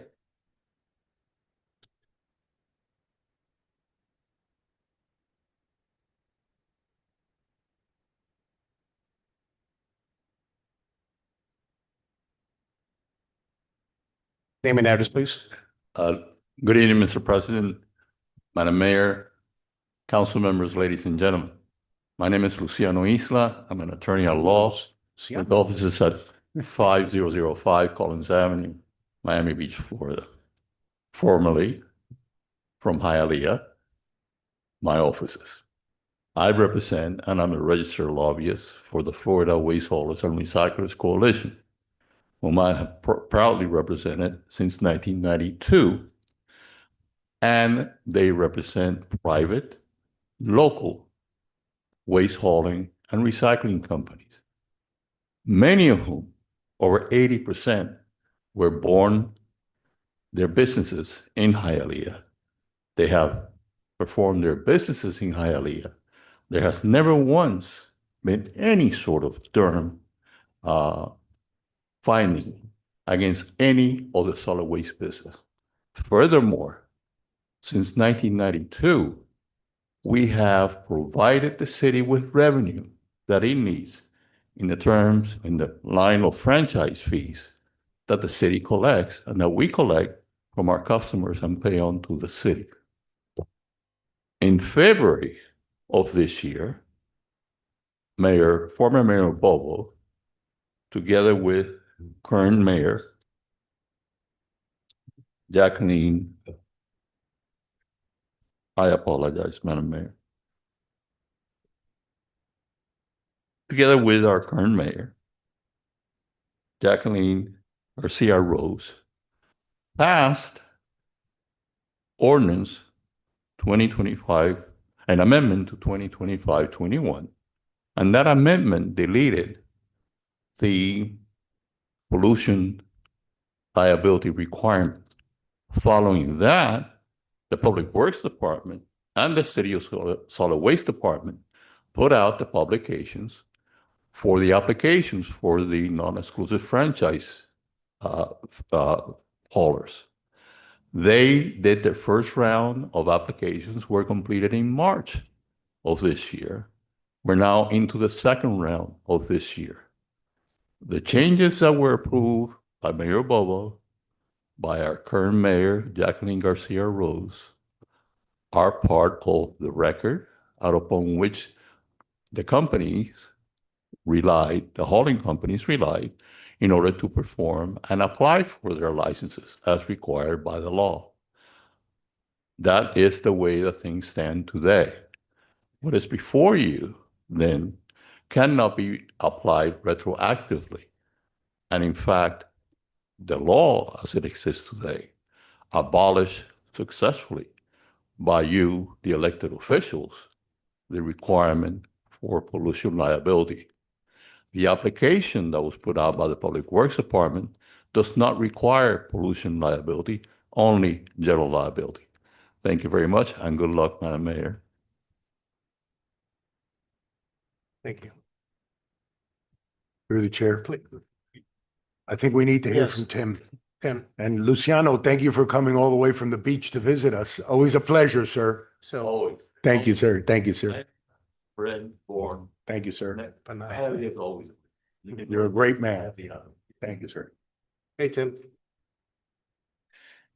Tim Benjamin, City of Hialeah Internal Auditor, 501 Donald J. Trump Boulevard. Actually, we've been dealing with this subject since 2022 with the haulers and the brokers. My understanding from the issue was that originally the pollution liability insurance was a requirement. Originally, we were talking about the haulers and the brokers. And where the confusion lied throughout the process was that we also had originally required both haulers and brokers to have the pollution liability insurance. Upon public comment and dealing with the members of those businesses, we realized that it was not necessary to have the pollution liability insurance on the brokers. But it was always the intent of the city and the risk management department to have the pollution liability policy in place for our haulers. This was a scriber's error. This was an error that was made somewhere in the process. It was not supposed to be deleted. It actually got passed as deleted. We're correcting that. The reason why the city is actually requiring this is because of and I can understand that there has not been an issue, does not mean there might not be an issue. All right, so in the insurance world, there's two different scenarios when you're looking at liability. One scenario is if it's something that is likely to incur, then the premium for that will actually be a very high amount. Okay. We live in South Florida. Our homeowners insurance are a lot higher because of hurricanes. If we live somewhere else, it's not much higher. If that is a very low risk, and for what you're saying, and it's true, it is a very low risk that you're going to have an accident that deals with a hauler, the premium will reflect that. This is not going to be a premium that's going to be a burden on this business, and it shouldn't be passed back to the customers. Also, when a hauler actually picks up garbage, honestly, you have no idea what's in there, and it's not their fault. But if there are some contaminants that are in a garbage container that gets picked up, that happens to be in an accident that creates an environmental hazard, this protects the city from that potential liability of that cleanup. Because as we all know, at the end of the day, if there's an accident and there's a lawsuit and everybody sues, they're going to be looking at the city as one of the big pockets. We're not that deep of a pocket. Many other municipalities don't require it, honestly, because they can absorb this type of issue or these types of accidents. The city of Hialeah does not have the budget to be able to absorb this. We do have a little bit more stringent insurance requirements for our businesses because of that fact. So in this particular case, this should not be a burden to this business. Because if it's true, and from what the gentleman here are talking about, this is a very low probability. And I'm not going to sit here and say that it is, but only takes one event to have a material effect on this city. And we're protecting ourselves from that one material event. Through the chair? Yes. Oh, were you gonna, no, go ahead. No. Oh, okay. Tim, do we know, I understand what you're saying. It's a very low probability event, low risk, therefore your policy reflects that. It's Yeah. not a hurricane, which we may have every year and it can be devastating. Do we have any idea? Okay, I guess it depends on how big the hauler. If the hauler does $1 million worth of work in Hialeah, would that be a bigger policy, a more expensive? Would The it- policy is on the if they- coverage itself. It's So, I mean, what? It's on an It's on the average? coverage itself. So it's what we're requiring is $1 million coverage. Right. How much is that running for $1 million? Okay, for any, like for a big hauler, maybe it's negligible. Like, what does that run? Do we know? Do we have any We're idea? talking ballpark in the thousands per year.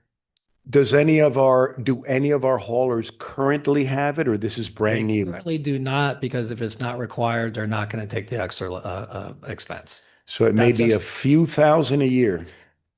But we My don't know. best estimate is not a material amount. Again, when you talk about Have risk we- and premium, if this is a very low risk, the premium is going to be low. Have we had any hauler get an estimate and let us know?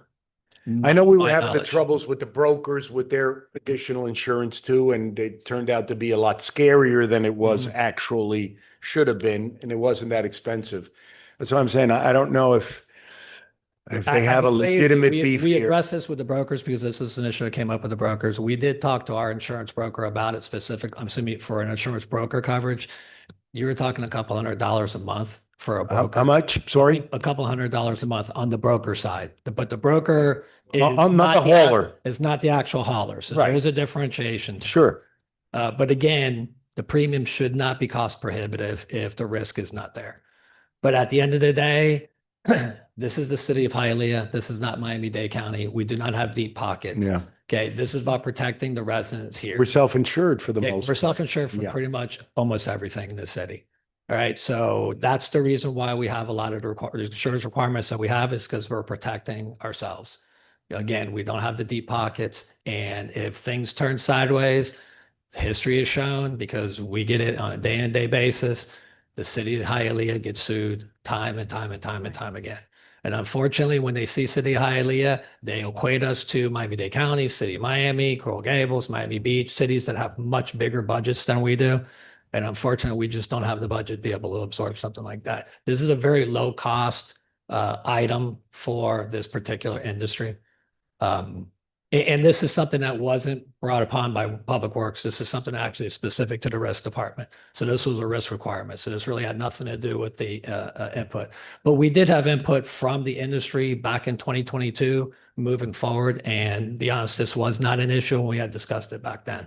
Where the confusion lied is because we had originally required it for our brokers and the haulers, and then the brokers obviously gave a lot of pushback, and rightfully so. And actually, the city actually changed their mind and they eliminated it.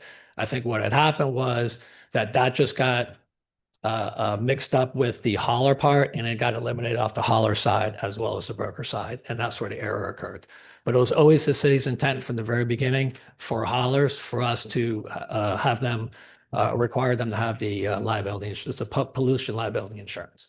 And this is specifically for pollutions. This is for contamination. This is separate than liability insurance itself, which they do have.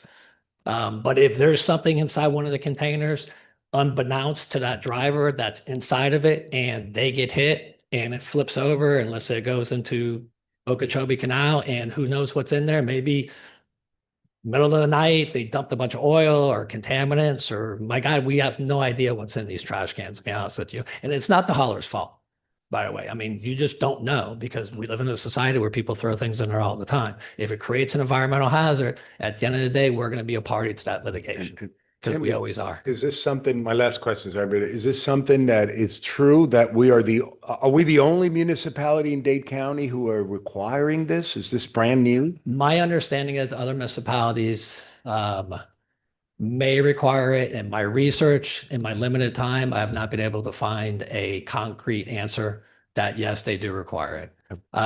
This issue has come up as far as comparing us to other municipalities. Again, we're a little bit different than other municipalities, right? The question is, do smaller municipalities allow it? And that's really the question, because again, we can't compare ourselves to Miami Yeah. Beach and Miami-Dade County because we just don't have as deep as pockets. We have to be more cautious than other municipalities and try and cover ourselves more so.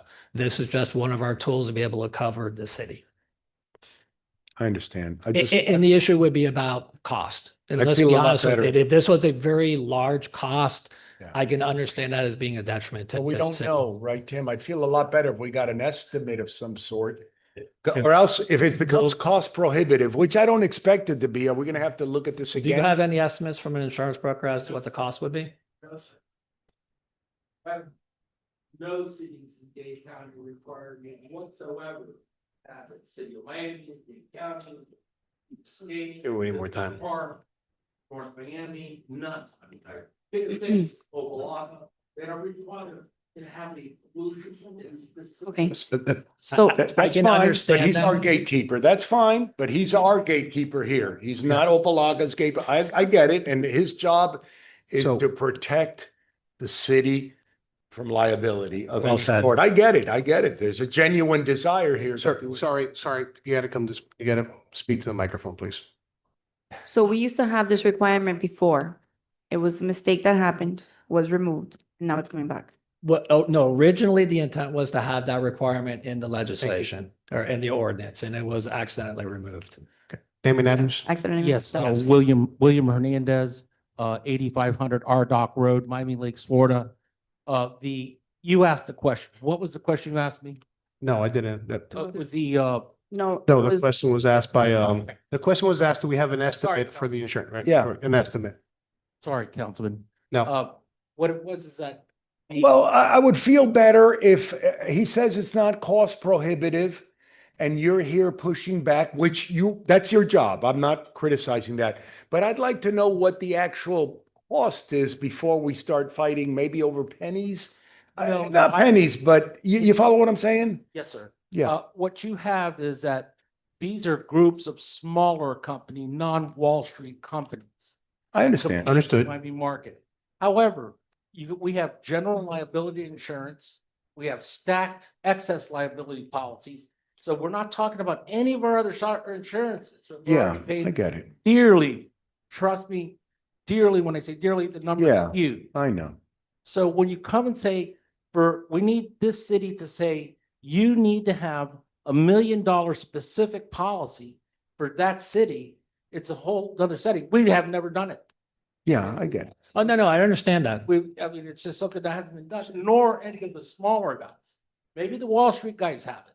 But that's a whole, Wall Street, their corporate offices are in Texas and in Chicago and LA. And we're Dade County, we're local.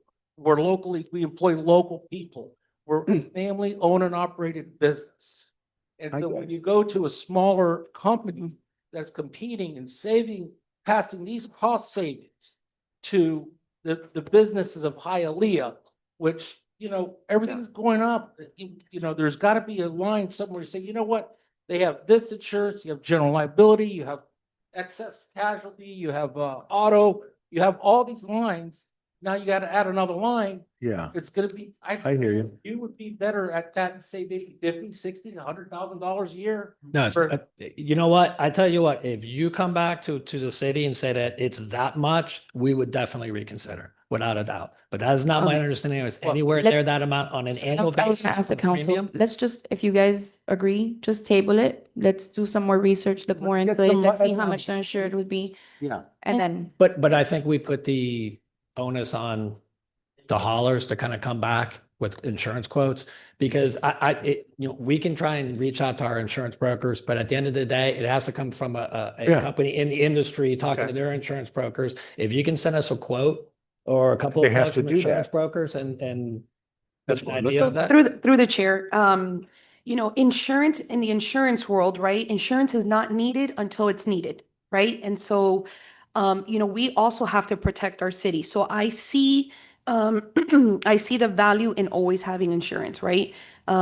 However, right, the concern of any fees impacting our residents, right? So, is there a way of us kind of going out on an RFP, allowing anybody to come bid. I think everybody up here would feel more comfortable if we knew a dollar amount that we were. No, but this is not our insurance or RFP, and they have to go out and get it. They Okay, have This is not our. they have to get the insurance and the point was But if being, it will impact our residents, right? We want to know what impact it's going to have on our residents. But I will say that insurance is not needed, and people will say we don't need insurance until we need it, and something happens, and then the city is liable, and then we're in another mess.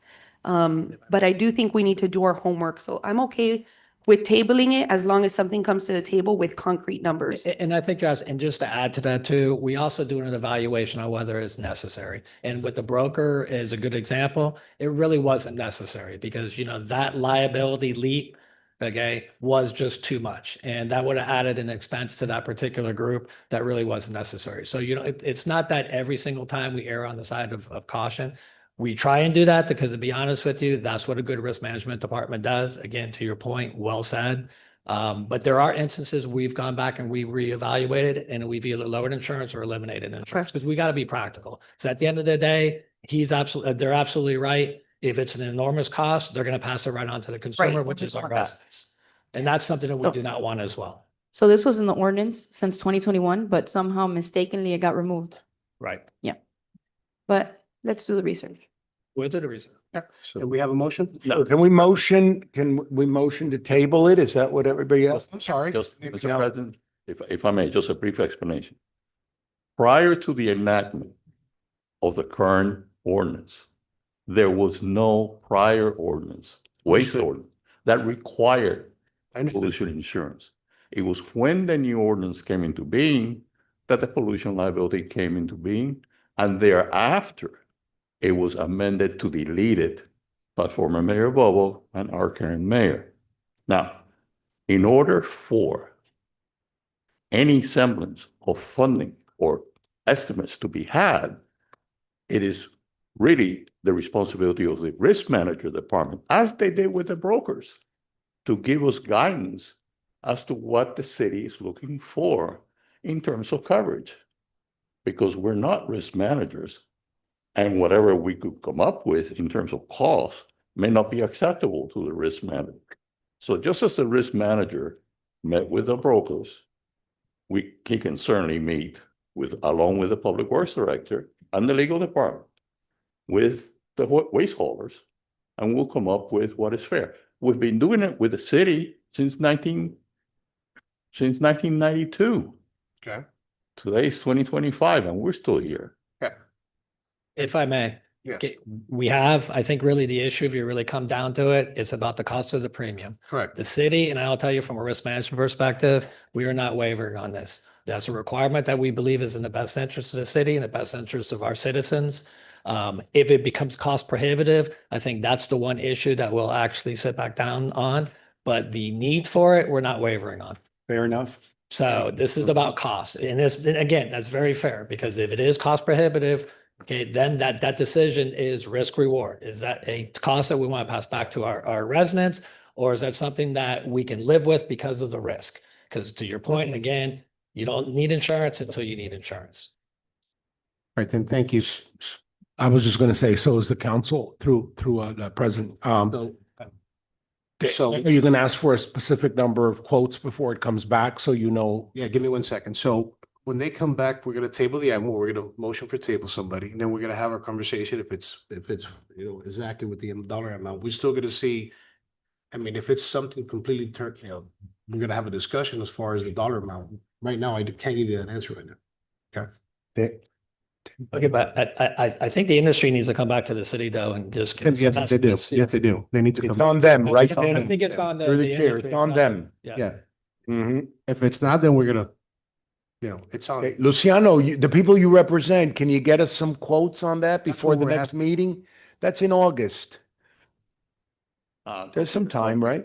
My recommendation is to get with risk management and public works, find out the type of coverage that they're looking for. For example, we do not deal with hazardous waste. So what type of coverage are they looking to have? And then our industry can come up with They're on the riders and the quotes, and we can present them. Yes. There is. no- Correct. Yeah, Correct. good idea. Good I deal. can tell you right now, it's pollution liability, $1 million coverage for pollution liability. That's a very specific policy. And it's the policy that was in the original. That's the noise. That's the answer. Yeah, no, so we have to go back and forth. I mean, that is the answer. But I'm. Yes, yes. If you call your insurance broker and you ask them for pollution liability coverage. So guys, so what we're asking is for you to come back with a dollar amount for us. Okay, we're gonna table it and then we're gonna feel more comfortable in the vote, correct, council? Okay. Yep. And then you Yeah, guys. and we'll figure it out. All right. You have a victory today, Luciano. All right. All right, so the will of the council, Sir? please? I'm sorry, the city attorney. No, he's good. We Yeah. want to, I have a motion to table. Yep, Go okay. ahead. August 12th, 2025. Correct. Yeah. And we have a second, please. Second. Second. Thank you. Thank you. We got a Thank you, second. Luciano. Please take roll. Mr. Zogby, Yes. Ms. De La Vega, Yes. Mr. Junco, Yes. Ms. Perez, Mr. Rodriguez. Yes. Motion carries. The item is postponed until August 12th, 2025. Item 11D, second reading and public hearing of proposed ordinance with attachment scheduling a special primary election to fill the office of City Council Member Group 3, setting Tuesday, November 4th, 2025 as the date of such election, a special general election runoff to be held on Tuesday, December 9th, 2025, if necessary, and establishing the qualifying period during business hours no earlier than 12 p.m. noon on Monday, July 7th, 2025, and no later than 5 p.m. on Monday, July 28th, 2025, and describing persons qualified to vote in said election, designating and appointing the city clerk as the official city representative with respect to the use of such registration books and records, directing the city clerk to give notice of this ordinance and of its adoption in the manner provided by law, and transmit a certified copy to the Miami-Dade County Supervisor of Elections, providing for the Miami-Dade County Supervisor of Elections to conduct these elections and all other matters related thereto, repealing all ordinances or parts of ordinances in conflict herewith, providing for penalties for violation hereof, providing for a severability clause, providing for inclusion in the code, and providing for an effective date. Name and address. This item's on second reading. Juan Santana, 5601 West 10th Avenue. It was very interesting, very entertaining, to see this happening the last meeting. And thank you, the council people that decided to say yes to my name. I ask every single one of the individuals that are running or that have been elected, please do not be bullied by police bully tactics. That last meeting, I was like, this is ridiculous. It was like, I was like, this is crazy. We have one council member bullying the other ones to push now to have a special election when we have things set on a charter. You guys did not agree the last two. You should have had a special election early and get this going, okay? And then, businesses, even the union telling you guys, is 6 is no good. That's why you have 7, okay? Do not be bullied by police bully tactics, okay? It is not okay. You guys were elected, right? I want to see leadership. I want to see leadership. I understand that your leader is gone. He left for higher pay and to be closer to his wife. By all means, I'm super happy for Mayor Bobo, right? But at the same time, it's time to step up. Do not be bullied by police bully tactics, okay? It is not okay. It's as simple as that, and another thing, let me tell you something. Things that happen in this chamber echo throughout the whole Miami-Dade County, okay? We are the shining example here as true leadership that has been going on for over 100 years, right? On how a model city is supposed to conduct themselves, okay? Do not be bullied by police tactics. It's time to step up and show why you were elected, okay? It's as simple as that, okay? And I'm speaking to two of you right now, okay? I'm speaking to two of you. All right? Continue leading this council. Madam Mayor, continue doing your administration, right? But do not let anybody push you to do things that even the attorney said that you were supposed to do, okay? Because that is not right for us, the residents, it's not right for the businesses, and it's not even right for the employees here. We need to show leadership. Thank you. That being said, motion. Thank you. Thank you. After all that diatribe, motion. Second, we got a first and a second. Mr. Junco, Yes. Ms. De La Vega, Yes. Ms. Perez, Yes. Mr. Rodriguez. Yes. Mr. Zogby. Yes. Motion carries. The item is approved. Next item. Administrative item F, first reading of proposed ordinance amending ordinance number 2018-012, which bans the operation of medical marijuana treatment center and dispensing facilities attached hereto as Exhibit A, specifically striking Section 2 of the ordinance, which is legally preempted by Florida law, banning the operation of medical marijuana dispensing facilities, repealing all ordinances in conflict herewith, providing penalties for violation hereof, providing for a severability clause, and providing for an effective date. Motion. Second. Yes. Did we? What about item E? I announced in the that it was withdrawn from this agenda. So, okay, on F, before we vote, can we get some clarification on marijuana dispensaries in Hialeah? Go ahead. Yes. It's just, it's to comply with the state code because we're not in compliance right now. So what are we out of compliance with? So Wait. when the city enacted its marijuana laws in 2018, which was in February 2018, the city said that you could not have a dispensary or any other marijuana cultivation, any other marijuana, processing. So 3 years after that, in a Florida Supreme Court case known as Florida Department of Health versus Flora Grown LLC, et cetera, et al., the Florida Supreme Court said, it clarified that what the state law option for cities and counties was for marijuana dispensaries, you could forbid them, as the city of Hialeah did, or you could allow them. And if you allowed them, they had to be treated like pharmacies, like, CVS, Walgreens, whatever. The issue is here that you also forbade the cultivation. And what this Supreme Court opinion clarified is that is preempted to the state, preempted, a situation that means that the local government really doesn't have free rein to regulate on that. The state regulates the growers, the state issues the licenses, the state decides who qualifies, the state decides how many licenses there will be, and so forth and so on. So call this for, I don't mean to downplay it, but a housekeeping or a house cleaning correction to say, yes, the city bans dispensaries, that doesn't change, but the business about cultivation is preempted to the state of Florida. Okay? So if we approve this, what happens? And if we deny it, what happens? Well, I think that the denial is not in full accord with state law and what state law says.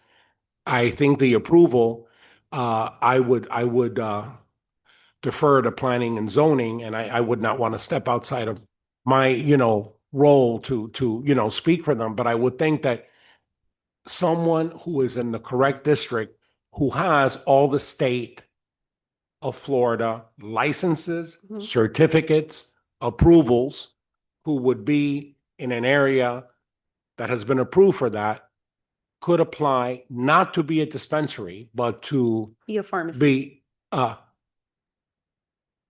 pharmacy? Yes, the place that you know, a medical treatment center, right? If approved. If approved, yes. And Yes, then if Councilperson. denied? If denied, So what you're doing here is just for us to comply with state laws, Right. because we're Right, not in but- compliance Got it. right now. So is there something that says like, okay, I mean, I know maybe there might be some people against me, but right now you cannot have a dispensary in Hialeah, correct? right. So you're saying that if we approve this, you can, if somebody gets the correct certificates?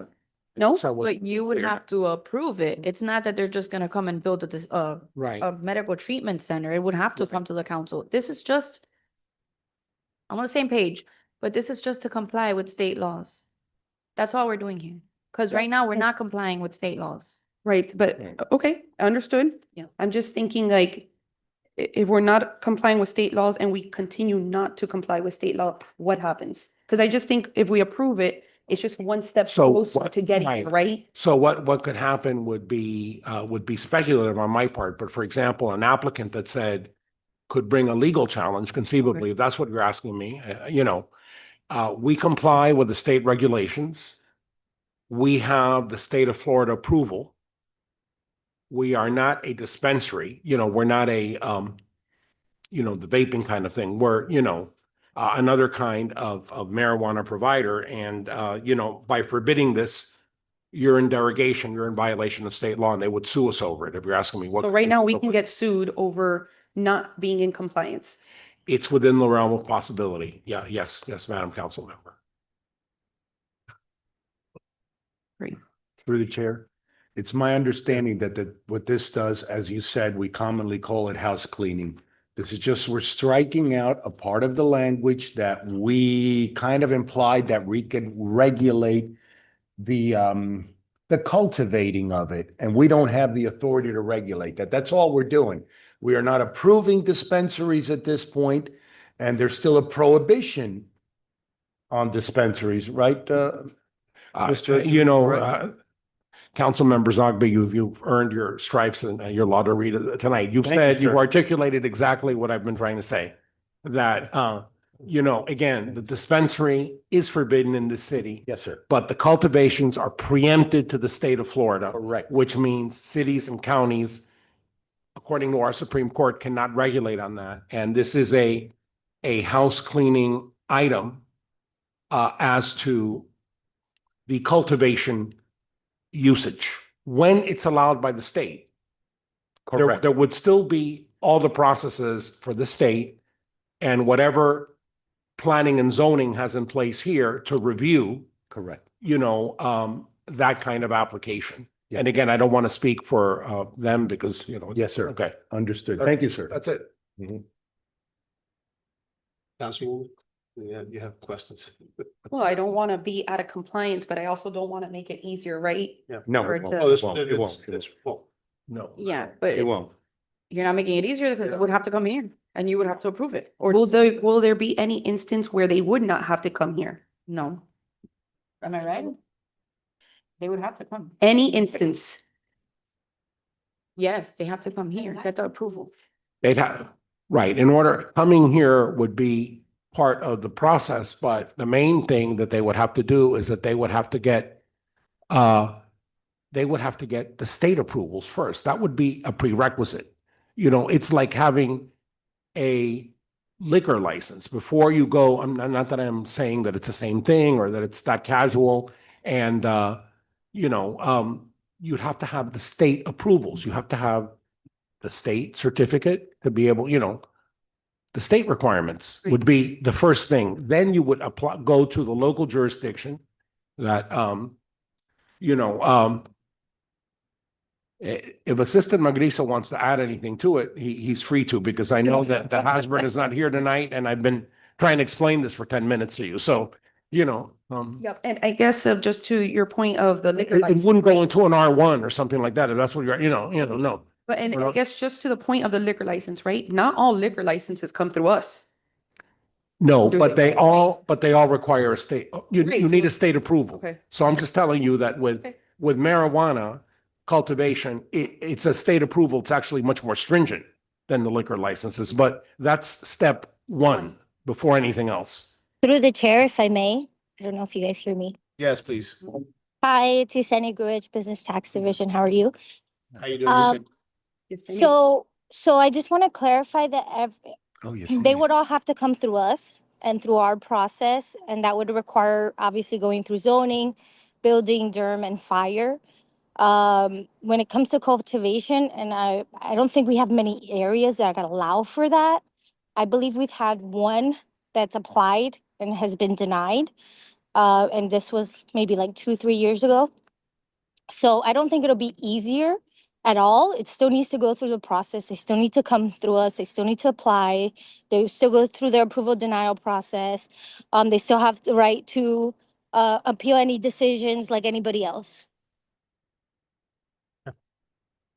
Thank you, Thank Yesenia. you. So it's pretty much a zoning issue, right? Okay. And right now your ordinance, like the city attorney said, has two sections. The first section is specifically for dispensaries.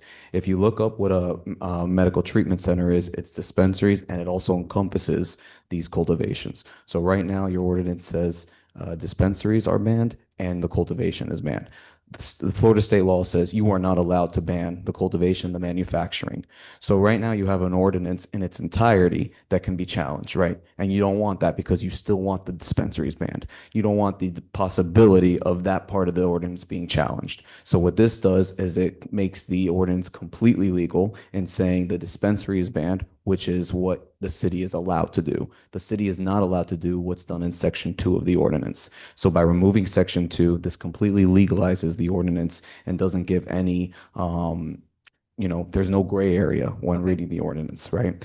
Anything for cultivation, manufacturing would have to come to this board because there is no permitted uses in any R1. You can't have it in an R1, obviously, but in any industrial area and agricultural area, there's no permitted uses that you can do. So either way, you would need a special use permit if you wanted to do that. So they would have to apply for a special use permit and come before this board if that's what they wanted to do. Nobody off the top of my head, as of right, can have that kind of business. It would have to come in front of you from a zoning perspective. So, and well stated by Assistant Magrizo and by Yesenia. And I just want to add, maybe just so you understand, just like there's a legal point that says the city cannot allow what state law forbids, you cannot forbid what state law allows because we're inferior to the state, and maybe that'll drive the point home for you. Right. And that's the problem with the ordinance right now. Thank you. Okay? I just wanted to Okay. get clarification. We got a motion. Can I have a second? Can I have a second?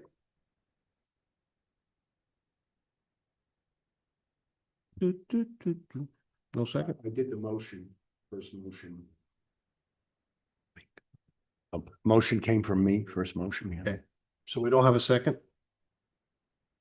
Motion fails for lack of a second. Oh, through the chair. I think this was so needed. It eliminates a loophole. If we do not want dispensaries, we need this. It eliminates a loophole which would allow a legal challenge in our city. I don't think we understood. If we do not want dispensaries, this is the right direction. Am I correct, Mr.? I know you are. Cities have been challenged when there are defects in their, let's call it marijuana regulatory scheme. Yeah. You know, So this would have protected us. yes, this would layered. this would put the city in perfect sync Yes. with the state law, where right now our code is overbroad because it forbids something that the state law says you can't forbid. You can forbid the dispensary part, and that's A-okay, and all we're trying to do is fix the defective part of it. That's it. Yes, sir. Thank you, sir. Thank you. All right, next item. What do we, wait a minute, what do we do with this? Is this gone forever? Yeah, Can we can- bring this back? Don't know. I know it's first reading and that becomes a problem. What? Can we bring this back? Well, we've taken no action. You have taken no action, So we so. can bring it back? It didn't, Yeah. it failed because of no action. There's no action. There's because no of action a because motion, there not- We can wasn't, bring it back? yeah, there wasn't a No dispositive time action. limit. We can bring it back if we want in August, right? If we Yeah, wanted right. to? There's, the time limit is like Okay. denials, right? All There's right. been no action taken Okay. by the. Or Marbelli's, I know that the motion failed for lack of response, but is there any way we can re-vote on it and maybe table it so that? You can make a new motion. There's been no action. Okay. The table, But it gives us, at least it's not dead. we can approve it. We can approve it now. Anyways, it always, I got a second motion. We can approve it. I don't know. Can we still open it up? Yes, yes. I motion. Can I open it up by motioning again? Yes, sir. Yes. So we got a motion. Can I have a second? Oh, well, I guess if you live long enough, you'll see everything. Never mind. So I would like to put in a motion to table it to August, to our next meeting, giving all council members. She can bring it back, just more time to understand everything and exactly what we're doing. I know, I know we've spoken about it, but just versus killing it. It'll come back, but I mean, what more do you need to understand that we could get sued? Do you want a report from Claudia Husband about, I mean, I don't know. I'm just guessing. I don't know. Well, I mean, it's not only me. There was no second motion.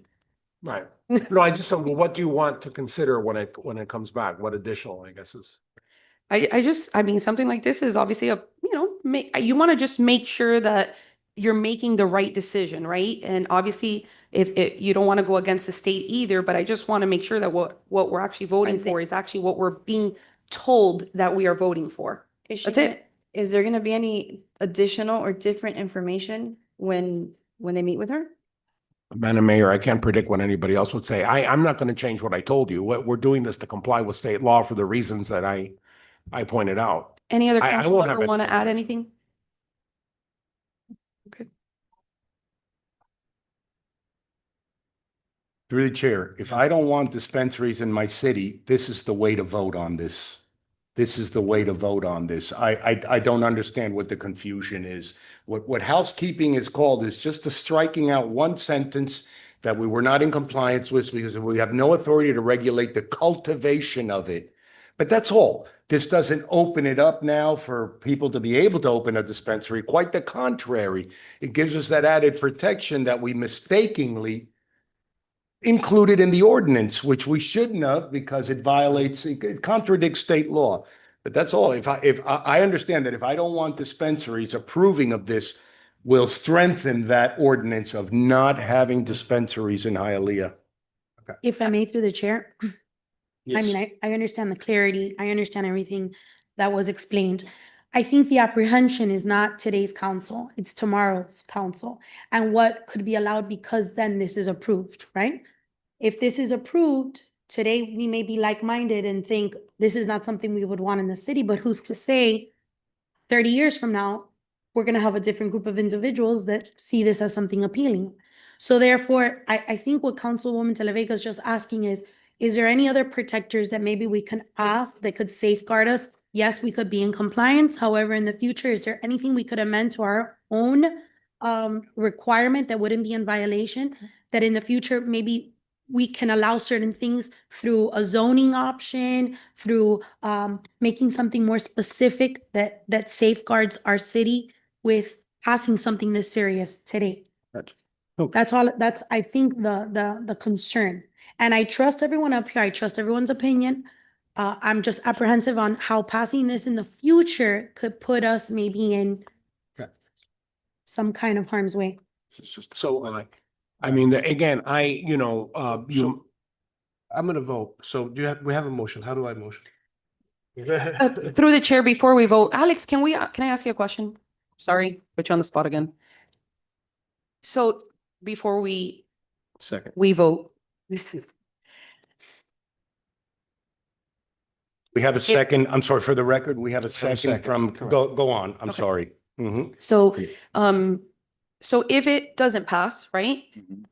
We have the possibility of somebody challenging, right? And suing us or coming after us, correct?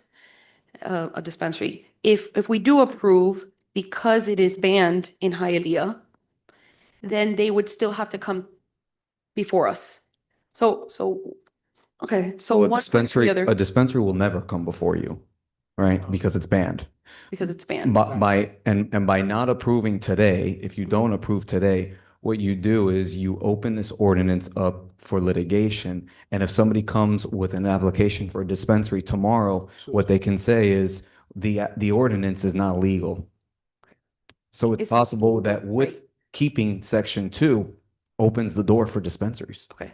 So putting, obviously, and thank you for clarifying that, right? Putting it on the record that if we approve this, this is the safest route for us as a city. It is, Yes. it is the most prudent route. And again, if I wasn't clear, it's not going to change the fact that you have banned marijuana dispensing facilities. That is allowed by law. What this ordinance does is it bans medical marijuana treatment centers. And the Florida Supreme Court has said that local governments are preempted. That is, they are powerless to ban that. I don't know how much clearer I can be. Yes. And regardless, they have to come before the city council if there is an application, and you have the right to turn them down if there was an application. No. Require a special The use medical permit. treatment centers, which is, yeah. They would still have to comply with it. Yeah, so it's Mari Montreal, Chief Operating Officer. I think that there is confusion between dispensaries and treatment centers. We're not talking about dispensaries. We're very clear that the city of Hialeah has banned dispensaries. We're talking about treatment centers. If this legislation as it sits is flawed, so if we don't correct it to be aligned with state law, we're opening ourselves for this legislation to be challenged even by dispensaries. Okay. Right. Thank you. I'm sorry. Go ahead. I was just going to say with the new information, I'm ready to vote. Okay, we have a second from Council President Luis Rodriguez, and I'm going to hand the gavel back to you. We have a first from myself, a second from President Luis Rodriguez. Go on, sir. Ms. De La Vega, Yes. Ms. Perez, Yes. Mr. Rodriguez. Yes. Mr. Zogby. Yes. Mr. Junco. Yes. Motion carries. The item is approved. Second reading and public hearing is scheduled for August 12th, 2025. Thank you. By the way, I did not know I could pass the gavel New in the business. middle of it. I never knew that. Okay, next line, please. Unfinished business or new business? I have something for new business. Mr. City Attorney, Yes, ma'am. as the legislative body, can we codify an administrative policy? Are we allowed to do that? Well, you can express, look, the city council as a legislative body can pass resolutions and pass ordinances, and that may address, for example, administrative matters. We like leases that come before us to have these things spelled out or this kind of report.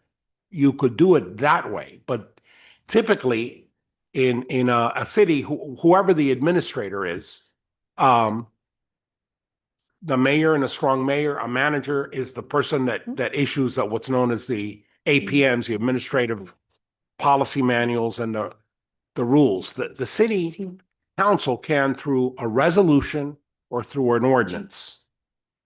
Okay, so because we have a program now that I would like to kind of maybe tweak or change the threshold. So what is the correct way of me proposing that? Well, we were asked this once or twice before. So when there's two different things that you can do. When a council member has, for example, proposed legislation, the way I have seen it treated before is they mention what it is, they say what it is, and then if we have a majority of the council who at least doesn't mean that they're going to vote for it, but at least support the concept of exploring it, it moves forward, and then it would go with with whatever documentation to the law department to prepare a draft to show to you and then to bring back here or whoever the sponsor was. Okay, so is it something that I can bring up now, or should I just meet with the mayor? Well, that's your call. I'm not going to Okay. tell you what's the Well, best way to do it. it's okay. I just wanted to mention, so my office has received several complaints, and I think I'll probably speak to all of us, right? Water has been a pretty hot topic. We currently have a leak credit program, right? Where if somebody has a leak, right? Their water bill will double, triple, quadruple. So our program right now says that we will assist and help our resident if their bill is 4 times the water bill or the usage, right? 4 times. So what's happening is we have several residents who have bills in the thousands, 1,500, 1,600, 1,700, which is really, really high. And so, but they don't meet that 4%, that 4 times threshold. So, Madam Mayor, I would really like to see how we can lower the threshold to help support our residents. Because right now, anybody who asks us for help, unfortunately, we can't help them. And $1,700 is a lot for a resident, right? Yeah, it's a lot. I can tell you what happened to me. But what they have to do is check for leaks. They have to have a leak because it's going to continue. Yep. So they have to get it checked, see where the leak is, get it repaired, obviously. And I mean, they can have the water department go out and they can check if it's on their end, if it's on the por la parte afuera of the meter. Right. And I'll give you a specific example, right, to not name it the specific resident, but this resident saw his water bill being double, triple, found a leak, fixed the leak, right? But then just called in asking for assistance to help. He could not pay a $1,700 bill.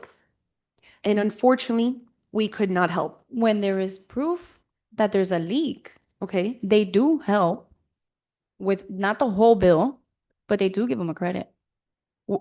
Well, this credit, the only credit that was given to this member was the late fee adjustment.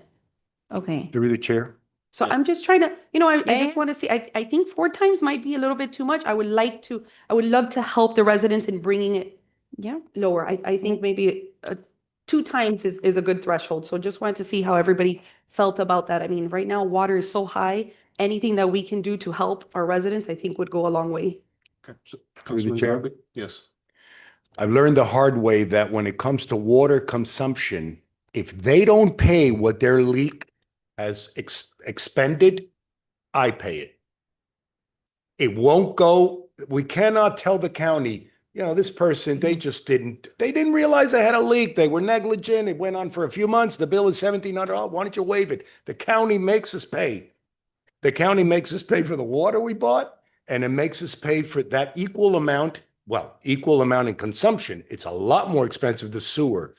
We can't get away from that. I've experienced that. They call me, they got leaks, they're negligent about it, but then somebody's got to pay for that water. The county is not going to say, oh, okay, they made a mistake. We'll take that off the bill. We got to pay for it. And it's not fair if it's something that we spread around, like police costs, fire costs.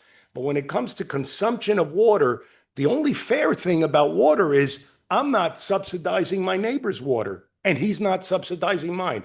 If I'm wasteful, if I don't check my flappers in my toilet, that's my problem, not his. So that becomes a problem. We can't just say somebody's going to pay for it. If we waive it, it's not our water. Somebody's going to pay for it. And it's not, and it's going to be, we're going to have to pay for it. Other people are going to have to subsidize it. But, and they do, they get what they get, the relief that they get. If they can prove, I've helped a lot of people do that. They got leaks. They determined that it was a leak that they had, that it was on their side of the water feed. It wasn't a leak coming into the meter from the city side. Fine. What happens is they're able to get relief. They bring a plumber, they bring a repairman, they fix it. They call for a $50 inspection. The city brings an inspector out just to see that you did fix a leak and where the leak was. But the problem is that even if the city is able to waive the water fee, it'll waive it only if the leak went into the ground. If the leak is from a flapper in your toilet, guess what? Not only are we paying for the water that came in, but that water that's coming out, the county's going to treat, we're paying for it. So they will waive the amount of water from the leak, but we can't waive the sewage fee because we're going to have to pay it. And if we allow people, it's terrible. If we allow people to, don't worry, you know, if it goes to a couple of $1,000s, we have a program to take care of it. We're going to have a lot of people we're subsidizing here. And like I said, it's not fair to the residents who are diligent about their water usage. And then I helped, when I first became a councilman, I helped this very elderly lady. She drove me crazy. I went to her house. I looked for the leaks myself. And then when I went to her backyard, I said, let me see where the water's coming. And she had 6 efficiencies. An 80-something-year-old lady had 6 efficiencies in her backyard. And I said, what about them? How about if they're flapper or they're running water? Well, I wouldn't know. Well, this instance is not efficiencies. I mean, we have picture proof, sent it. It is a ground leak. And I think it's very known that many of the pipes too are very old, right? So again, just want to work with the administration, but I think this is something that our residents, especially right now, can definitely use assistance in this. I'll sit down with Kevin and talk to him about it. Okay. My bill was 5,000 Wow. something. Yeah. And it was a pipe in the ground that had broken because it was old. Yeah, but So- when it's our pipe, it's our Yeah, pipe. it's our pipe. So, yeah. If it's the homeowner's pipe, it's their pipe. So, and again, just in terms of procedures, what any council member wants to do, you're, as I'm sure you know, so excuse me for telling you what you may already know, you're free, any of you, to go speak to the mayor individually, because the mayor is the administrator. So you can do it that way, after they meet with Public Works or whatever, or you can sponsor legislation, which again, by our past practice here, has usually required a few members thinking, at least it's a good idea to, Right. consider it. Thank you. I appreciate it. I mean, Okay, if you're we've comfortable with got- that, I'll look into it. I'll sit down with Kevin. I'll touch base with you. Okay. You can sit in the meeting if you want. Yeah. So I'll let you know. Good. Madam Clerk, zoning item 16A, can you read the item into the record? Oh, wait, before I leave, Oh, sorry, yes. just wanted to invite everyone to 4th of July. I know there ain't many people here, but maybe watching online, yes. One of the best shows of the year. Who do we have this year? We have a, Are we announcing it yet? well, Or is it a George, surprise? is it live yet? Surprise. Yeah. Okay. Oh, well, yeah, but we approved the main one. Yeah, but it doesn't say who it is. It does, it says it. Okay, so the main show, the main act is Evie Queen. Ivy Queen, yeah. All right. Ivy. People love her. Okay. All right, thank you. Thank you. Night. Will all those persons who will be testifying on an item, please stand and raise your right hand? Las personas que quisieran prestar sus opiniones delante de esta junta, por favor, pónganse de pie y alcen la mano derecha. Yes. Yes. Do you swear or affirm that the evidence you're about to give is the truth, the whole truth, and nothing but the truth, so help you God? If so, say I do. ¿Usted jura o afirma que el testimonio que va a dar será la verdad, toda la verdad y únicamente la verdad, y que Dios sea su testigo? Por favor, diga que sí si la respuesta es afirmativa. Let the record reflect that I'll have responded in the affirmative. En el archivo público constará que todos han respondido afirmativamente. Item 16A, second reading and public hearing of proposed ordinance approving the closure, vacation, and abandonment of the right-of-way portion for public use of Northwest 38th Avenue, Leffler Road, and east of the railroad tracks containing 25,579 square feet, more or less, as depicted and legally described in Exhibit A, repealing all ordinances or parts of ordinances in conflict herewith, providing penalties for violation hereof, providing for a severability clause, and providing for an effective date. Thank you. This is on second reading, item 16A. Any comments from this board? Motion. Motion, okay. We have a motion from Councilwoman Melinda de la Vega. Do we have a second? Second. Did you say second? Yes. You want to, the ladies first? Monica Perez has a second. Can we call the roll? Thank you, Monica. Ms. Perez? Yes. Mr. Zogby? Yes. Mr. Rodriguez has left the meeting. Mr. Junco? Yes. Ms. De La Vega? Yes. Motion carries. The item is approved. Right, so we jump to item 16G, right? Can you read that into the record, Madam Clerk? Thank you. Second reading and public hearing of proposed ordinance approving a final plat of Vascardio Center, accepting all dedication of avenues, streets, roads, or other public ways, together with all existing and future planting of trees, shrubbery, and fire hydrants. Property legally described in Exhibit A, repealing all ordinances or parts of ordinances in conflict herewith, providing penalties for violation hereof, providing for a severability clause, and providing for an effective date. Okay, 16G is on second reading. Pleasure of the council. Thank you, Frank de la Paz. We should have appointed you. Motion from Councilman De La Vega. Do I have a second? Second. Second from Councilwoman Monica Perez. Mr. Zogby? Yes. Ms. De La Vega? Yes. Mr. Junco? Yes. Ms. Perez? Yes. Motion carries. The item is approved. Do I have a motion to adjourn the meeting? Yes. Motion. Motion passed.